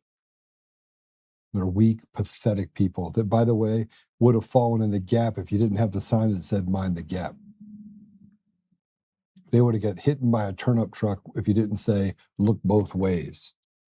Natural selection would have made it a whole lot easier for society where we wouldn't have people like Kyle Clark who are team evil, because they would have been taken out long before they actually got to that position. So it's right. The young people don't know what America used to be. It didn't know about the fact that if you went out and did something to somebody in society. Look, I grew up where I grew up, man, we solved it in the streets. We were good. Let's get in a fight. Let's throw down. I'm all about that life. Why? It's just it's America. It's America to literally have strength. And when your baby's crying, and I remember my daughter crying, I remember my son crying, they would be sick, they'd be upset. And you could say a lot of things, but my children could never get me upset. They're crying, they're upset. Daughter's got 102 fever. All it made me want to do is do whatever I could to make them feel better. I remember at 1 o'clock in the morning, and my daughter is a year old. I'm standing in the shower. She's crying. She's upset. She's got a fever.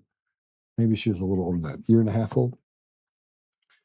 And her fever is like 101, almost 102. And I stood in the shower for hours because the shower brought down the temperature. She's crying in my ear, and all I kept thinking to myself, and I've seen parents that have to walk away from their babies. I had a friend that shook his baby so badly it caused brain damage. He stayed my friend for about 15 minutes. I wanted to choke the shit out of him. True story. I'm like, you could have just put the baby down. The baby can cry. You walk in another room, take a deep breath, and then come back in. But that's not what happens. And now we've normalized the fact that women can say, oh, I know how she felt about strangling her baby. You pathetically weak piece of shit. And now there's stories of men that are getting ready to get married, and they find out that their fiance, a week away from being married, find out their fiance actually supports this diabolical woman that strangled her kids. And he's like, yeah, I'm not marrying this witch. I thought we had a difference of opinion. Why would I'm going to have children with you, and you feel for a murderer? Oh, fuck off. That's the reality. Men are starting to wake up.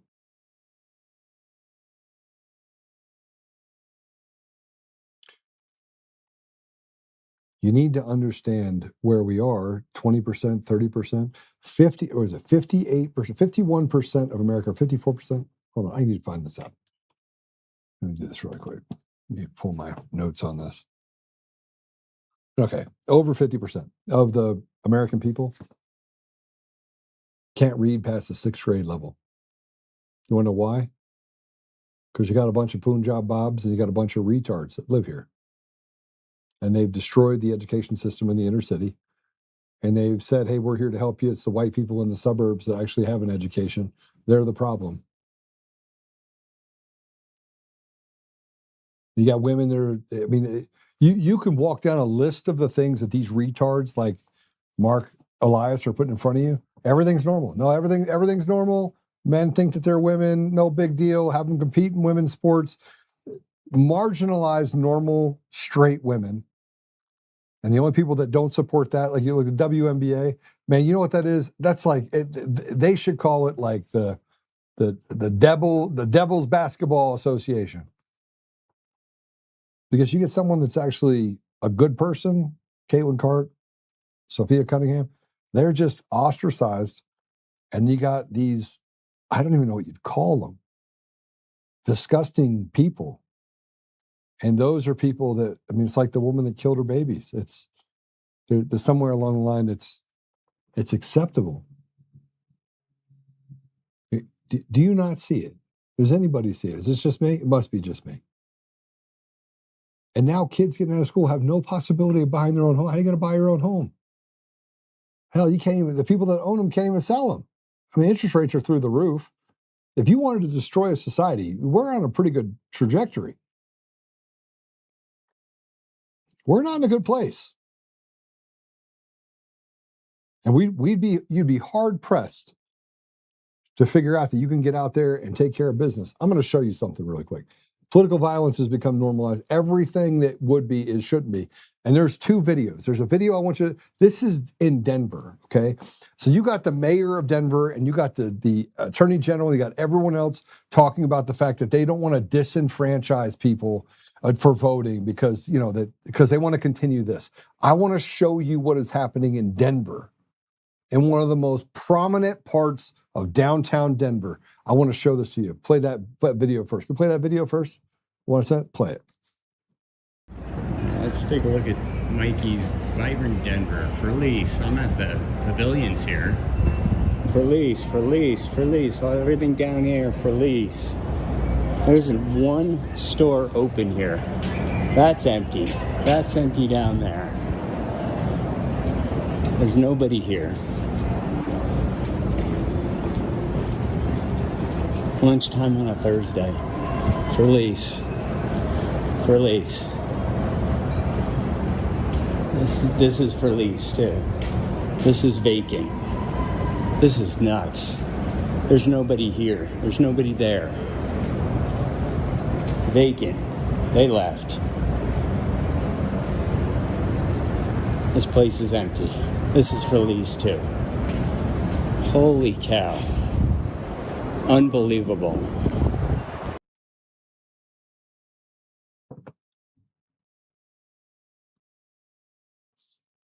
Do you know what Denver reminds you of?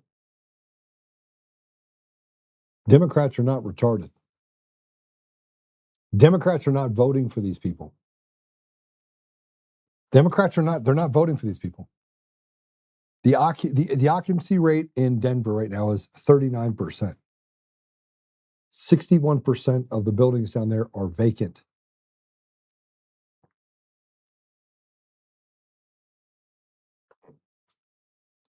But Weiser gets on there and he says that all Democrats are going to vote for me. Do you believe that? How can you look at the outcome variable and think that Democrats are retarded? They're not. They're not retarded. A vast majority of them don't believe in any of this trans, whatever you want to call it. It's not real. It's not real. A certain portion of our population has lost their mind. Yes, 15, 20%. Yes, maybe it's that high. I don't think it is. Everyone else is not voting for a Phil Weiser. Is not voting for Democrat policies, not just in Colorado, but around the country. It's not possible. You can't talk to a police officer and them say everything's normal, everything feels right. You can't talk to a lawyer that says the judiciary is not rotted completely to the core. You see what I'm saying here? I mean, this is not normal. But you have people on the left, you have influencers that say they're on the right. Trust us, bro. Trust us. The elections are fine. Trust us, bro. Everything's good. Gas prices are $5 a gallon. Trust us, bro. Let's bring in outside beef while we basically shit on the people that actually have beef in our country. I mean, come on. You can't even begin to understand the institutional rot that we're dealing with right now. Rot.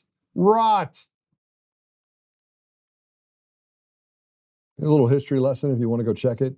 This is identical to what it looked like in Venezuela as it started to, the slow collapse turned into a fast collapse and people basically went after each other and crime became the number one thing in the country of Venezuela. And guess what they did? They did it there on purpose. They're doing it here on purpose. They're trying to weaken the disposition of the largest, most powerful country in the world. And the American people are watching as 107 million illegals are all over it. And I'm going to tell you something else that I know is happening. I said, I was on a phone call this morning and I walked through this. Mark my words. You guys think that Iran doesn't have soldiers in the United States? You think the Mexican cartel doesn't? They did. They would just push them out. You don't think that mosques have secret meetings behind doors? You think for any reason that the FBI is smart enough or they care enough or they're not a part of it, that they're not literally, that these people, by the way, I know this for a fact. I've been all over the world. Here's what I'm going to tell you about Muslim extremists. Yes, you have the ones that are stupid that use cell phones and Snapchats and everything else that they're going to get caught. You want to know why? Because the NSA, there's nothing secure. Nothing is secure. There's 20 million cameras around the United States on every corner long before Flock even showed up.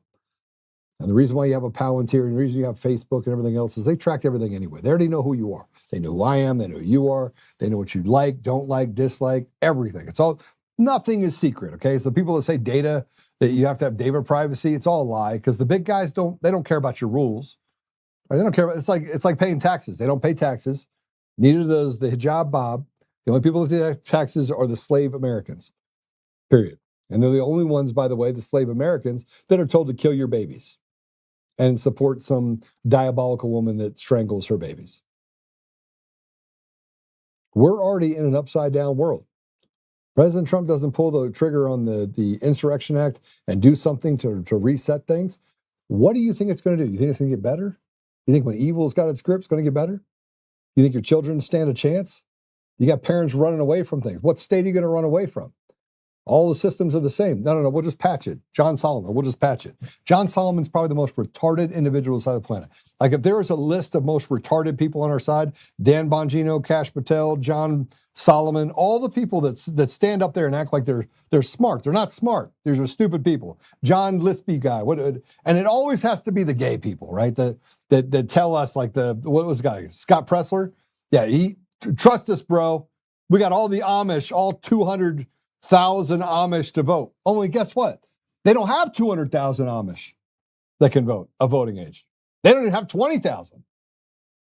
But it doesn't matter because you got the Julie Kellys of the world and the fiends that are out there on the Democrat side that run around saying, oh, these people are grifters and use every dog whistle that they possibly can against people that are standing up. You want to know why people are demoralized? You want to know why people have had enough and they're just feel betrayed?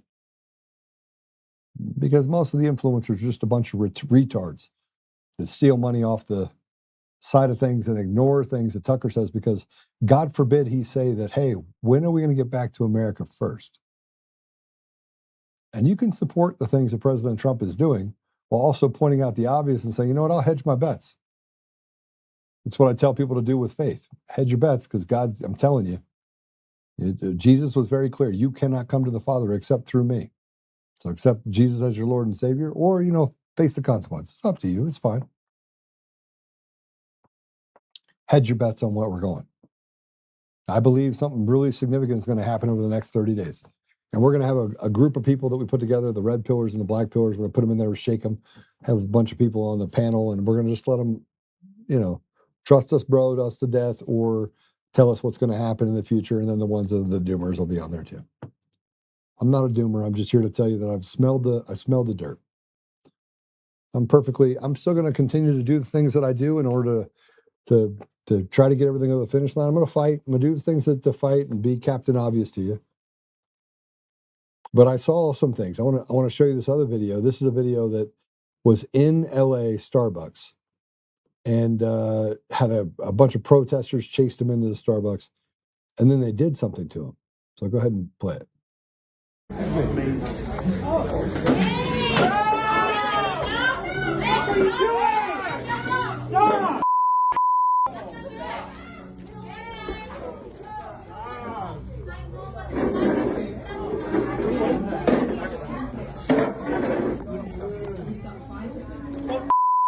People. You got it. Go. Hey, stop! Hey, stop! You gonna call the police now, bud? Okay. There's a lot of people here. Hey, leave him alone. Y'all support MAGA? Y'all support MAGA?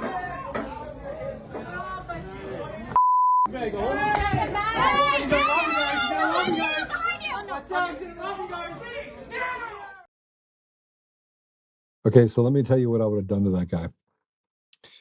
I would have popped his eyeballs out. I would have beat the hell out of him. Then I would have gone to the next guy and done the same thing to him. I would have taken that camera. I would have made somebody eat it. And by the time, but I would never walk into that situation if I wasn't prepared for the fight, number one. And these guys, this is what I talk about people that, you know, have never been in a street fight in their life.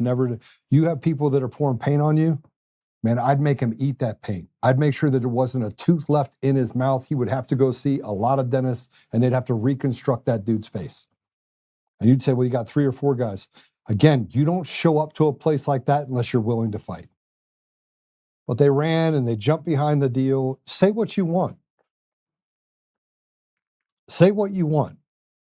Say to me that I would do something different. I would tell you, just go back to 2020 when Antifa broke through the line, started break. I beat the brakes off of people, and I don't even want to fight. That's not even what it's about. What it's about is you don't let evil take over your community. You pour paint on the guy? Come on now. And how about the people that sat there and watched it? And it wasn't just one coward. You just had a group of cowards together that thought, what exactly? You're going to show you what Antifa's doing to you? No, it just shows you how weak you are. I pour paint on you. He's like pouring paint on you. He's like rubbing it off like that's okay. You don't even know what's in that paint. It could be anything. It could be poison. It could be anything. I'd make the guy eat it. Go ahead, put the comments up if you want to. We'll hear it. And look, for all of you guys to say that, hey, that you're a real Christian, Joe, let me tell you something. I follow Jesus. I'm not Jesus. And the fact that you will let the devil itself stomp on you and do that stuff shows me exactly why we are nowhere near where we should be 6 years later.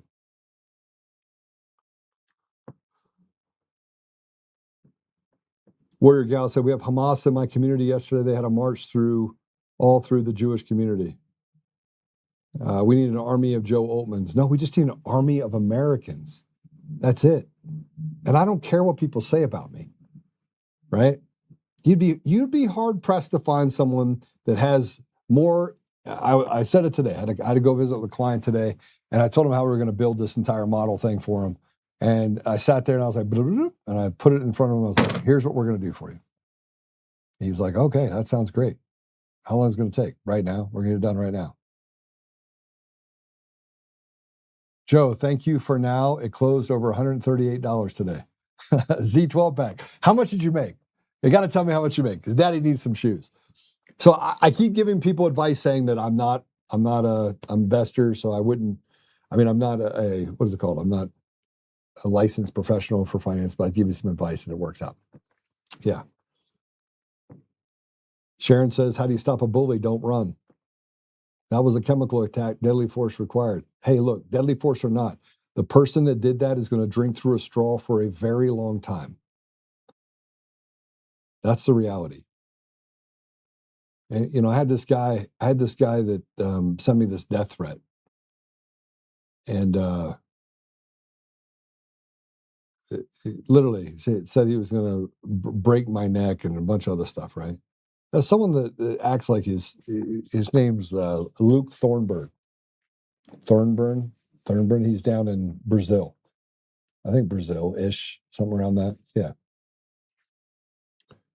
Only have 210 shares. Well, 210 shares, you still made 30%. It's still pretty good. I mean, that's still a pretty good knock. Good job. Really good job. It's going to go higher though, by the way. I think it goes somewhere to 165, 170 in the next couple of weeks, month, and then get out. I'm going to tell you guys when to get out of the market.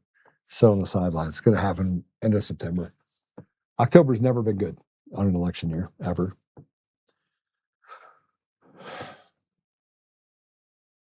I fear the complexity method of which this country is blown conquered surpasses the cognitive ability of most people. It ain't checkers, it's beyond chess, and tech oligarchs hold all the pieces. Diamond clarity, that is probably the most concise thing that I've ever seen out there before. That's very true. Very, very true. Surveillance cameras everywhere to see where you go, when you go. It's ridiculous. They've destroyed our community. Yes, they have. And once you understand that, you can't get upset anymore. Like, I'm not upset. I'm fine. I'm totally fine. I'm not totally fine that I got hit by a hailstorm yesterday. That sucked. Anarcho-tyranny. Anyway, this guy sent me all these death threats. I was like, hey, just stop talking to me. And then he told me that I'm 5 feet tall, which is crazy. And I'm like, oh, I'm 6'2". And then he said, you're old. And I was like, yeah, that's what the last guy said. Right? You think, these guys, seriously, these people that get out there and pour paint on people and do the things that they do, it only takes one time. They've never been taught a lesson. And you should never walk into a situation where you're not deep, either deep in the ability to take out 2 or 3 people, or deep in the ability to make sure that you have 2 or 3 people with you that can make sure you can take out those 2 or 3 people. Good for you, Jeff. It might muffle the sound. Might do that for sure. Okay. And so, yeah, maybe this is me getting upset. This is my upsetness of watching people do what they just did to this guy. And if you're watching that and you're like letting it happen, this is that pacifist mentality. Get out of here. You want to know why we get conquered? Because you got a bunch of pussies that walk around saying that, oh, are you MAGA? No, I'm an American. And I will literally beat the brakes off of you if you try to hurt another one of my American brothers and sisters. Same thing that happened last week or the week before. I went out there, blue-haired, whatever you want to call it, was being abused by someone else that was basically accosting her. I walked down and said, look, beat it. He didn't want to beat it, so we made him beat it. And she was obviously a radical leftist, obviously. Mentally ill, probably. And I still stood up for her because what he was doing was wrong. He shouldn't be hurting another American. By the way, a block away, 2 police officers standing on the corner watching the whole thing happen. You think they were going to do something? No. Why would they? Why would they? I mean, this is what our country has become. What happened in Denver, it's not isolated to just Denver. It's every community. Every community. I'm just going to tell you that if you want to be prepared, yeah, if you're going to wear the hat, be cowboy enough to back it up. Yeah. Someone said this to me. I want to bring this up again. Patrick was telling me, he goes, Joe, did you know that when we unfunded USAID, that rap music disappeared from the Billboard? True story. I also want you to know something else that's really disturbing. And you probably didn't know this, but I'm going to tell you some things that I think you should know. 35% of the country is on GLP-1s. 35%. Do we know anything about GLP-1s? Anything at all? I mean, look, it's gotten to the point now where I don't even trust the food supply. I certainly am not going to put anything they put in my body. I'm not going to do that either. Yeah, they have lied to us about everything called ivermectin, horse paste. The media has lied about everything. 35% of our population is on GLP-1s. Food stamp programs and everything else is drying up in certain areas, which is causing supermarkets that like Save-A-Lots that service the underprivileged to basically hemorrhage. You got bodegos in New York City that are being replaced by supermarkets that are owned by the city. Can you tell me something? In what part of the world can you not envision going back to bread lines where they have done so much damage to people? Every business shuts down, people don't have jobs, and all you're left for is sitting in a bread line hoping that somewhere along the line they can feed you. Because I'm going to tell you something else. That's what's happening right now. They're doing that in the United States currently. That's what we're dealing with. I don't think that that's the case. I know that that's the case. I've seen this before.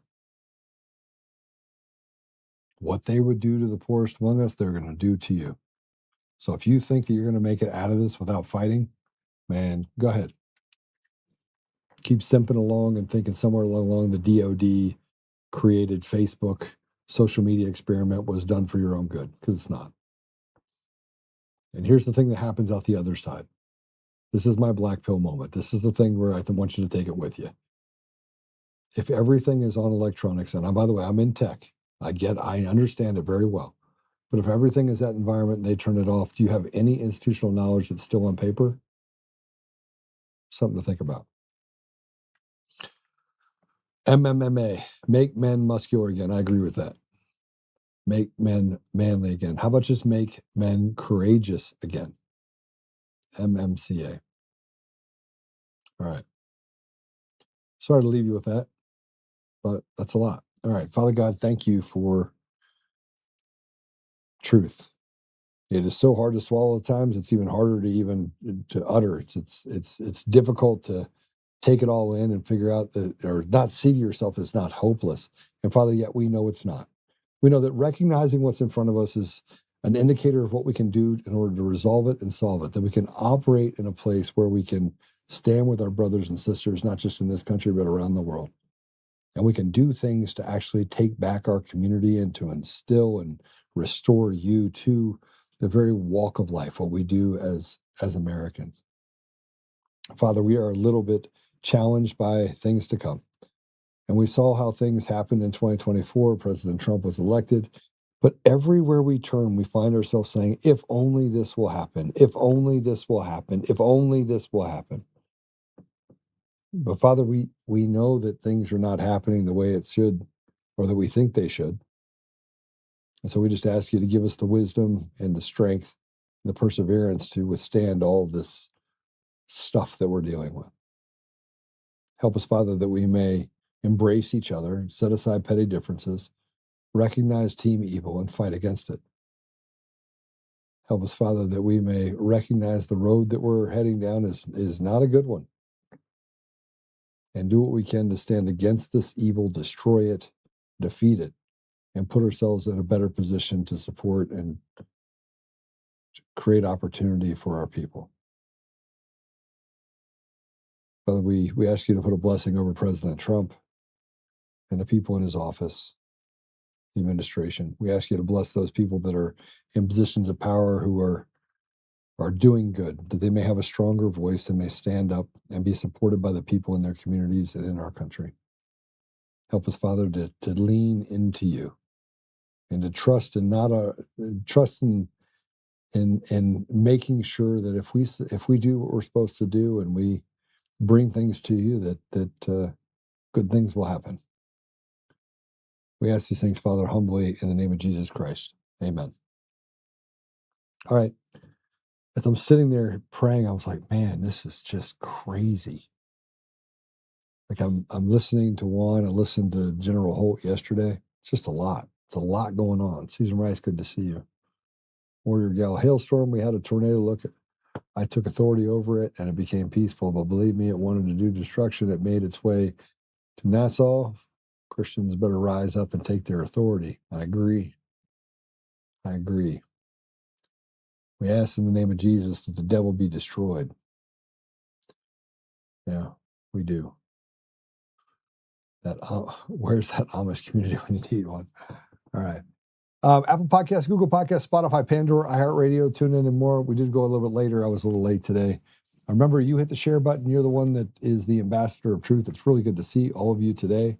And remember, just do the things that you want to do on your side to share. And but also be the knowledgeable one. Be the one that's out there talking if you're going to be talking to the community. Embrace some other Democrats in your community, and you'll see that you have some unlikely alliances that I think are really important. And be nice to people. Be nice to people, right? People are hurting. Lots of people are hurting. Lots of people are broke and hurting, and things aren't going that great. So just remember that when you're out there. This morning, I went around and had to honk at a woman to go in front of me, and I look over and she's like smiling, laughing at me like I was going to be angry. So I smiled and laughed back like, I just wanted you to go. It's like, I'm good. I'm not angry, which pissed her off. So when she went from smiling to giving me the finger, I just kept smiling and raising my hands, saying, "All right, have a great day." The devil is powerless if you don't give him power, right? So just remember that. All right. God bless you. Talk to you soon.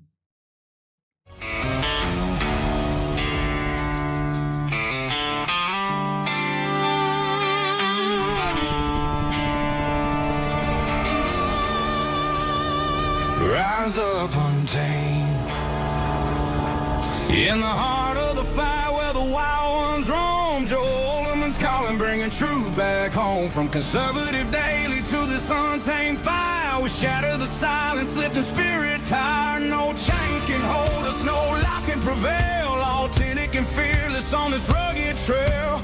Patriots gather under stars and stripes. Untamed nation, igniting the nights. Untamed nation, let the truth roll out in this land of the free. Standing proud from sea to shining sea, we won't back down. Catch the fire, wear the crown. Untamed nation, it's our battle song, motivating hearts where the brave belong. Yeah, untamed and wild, forever strong. Play it again all night long.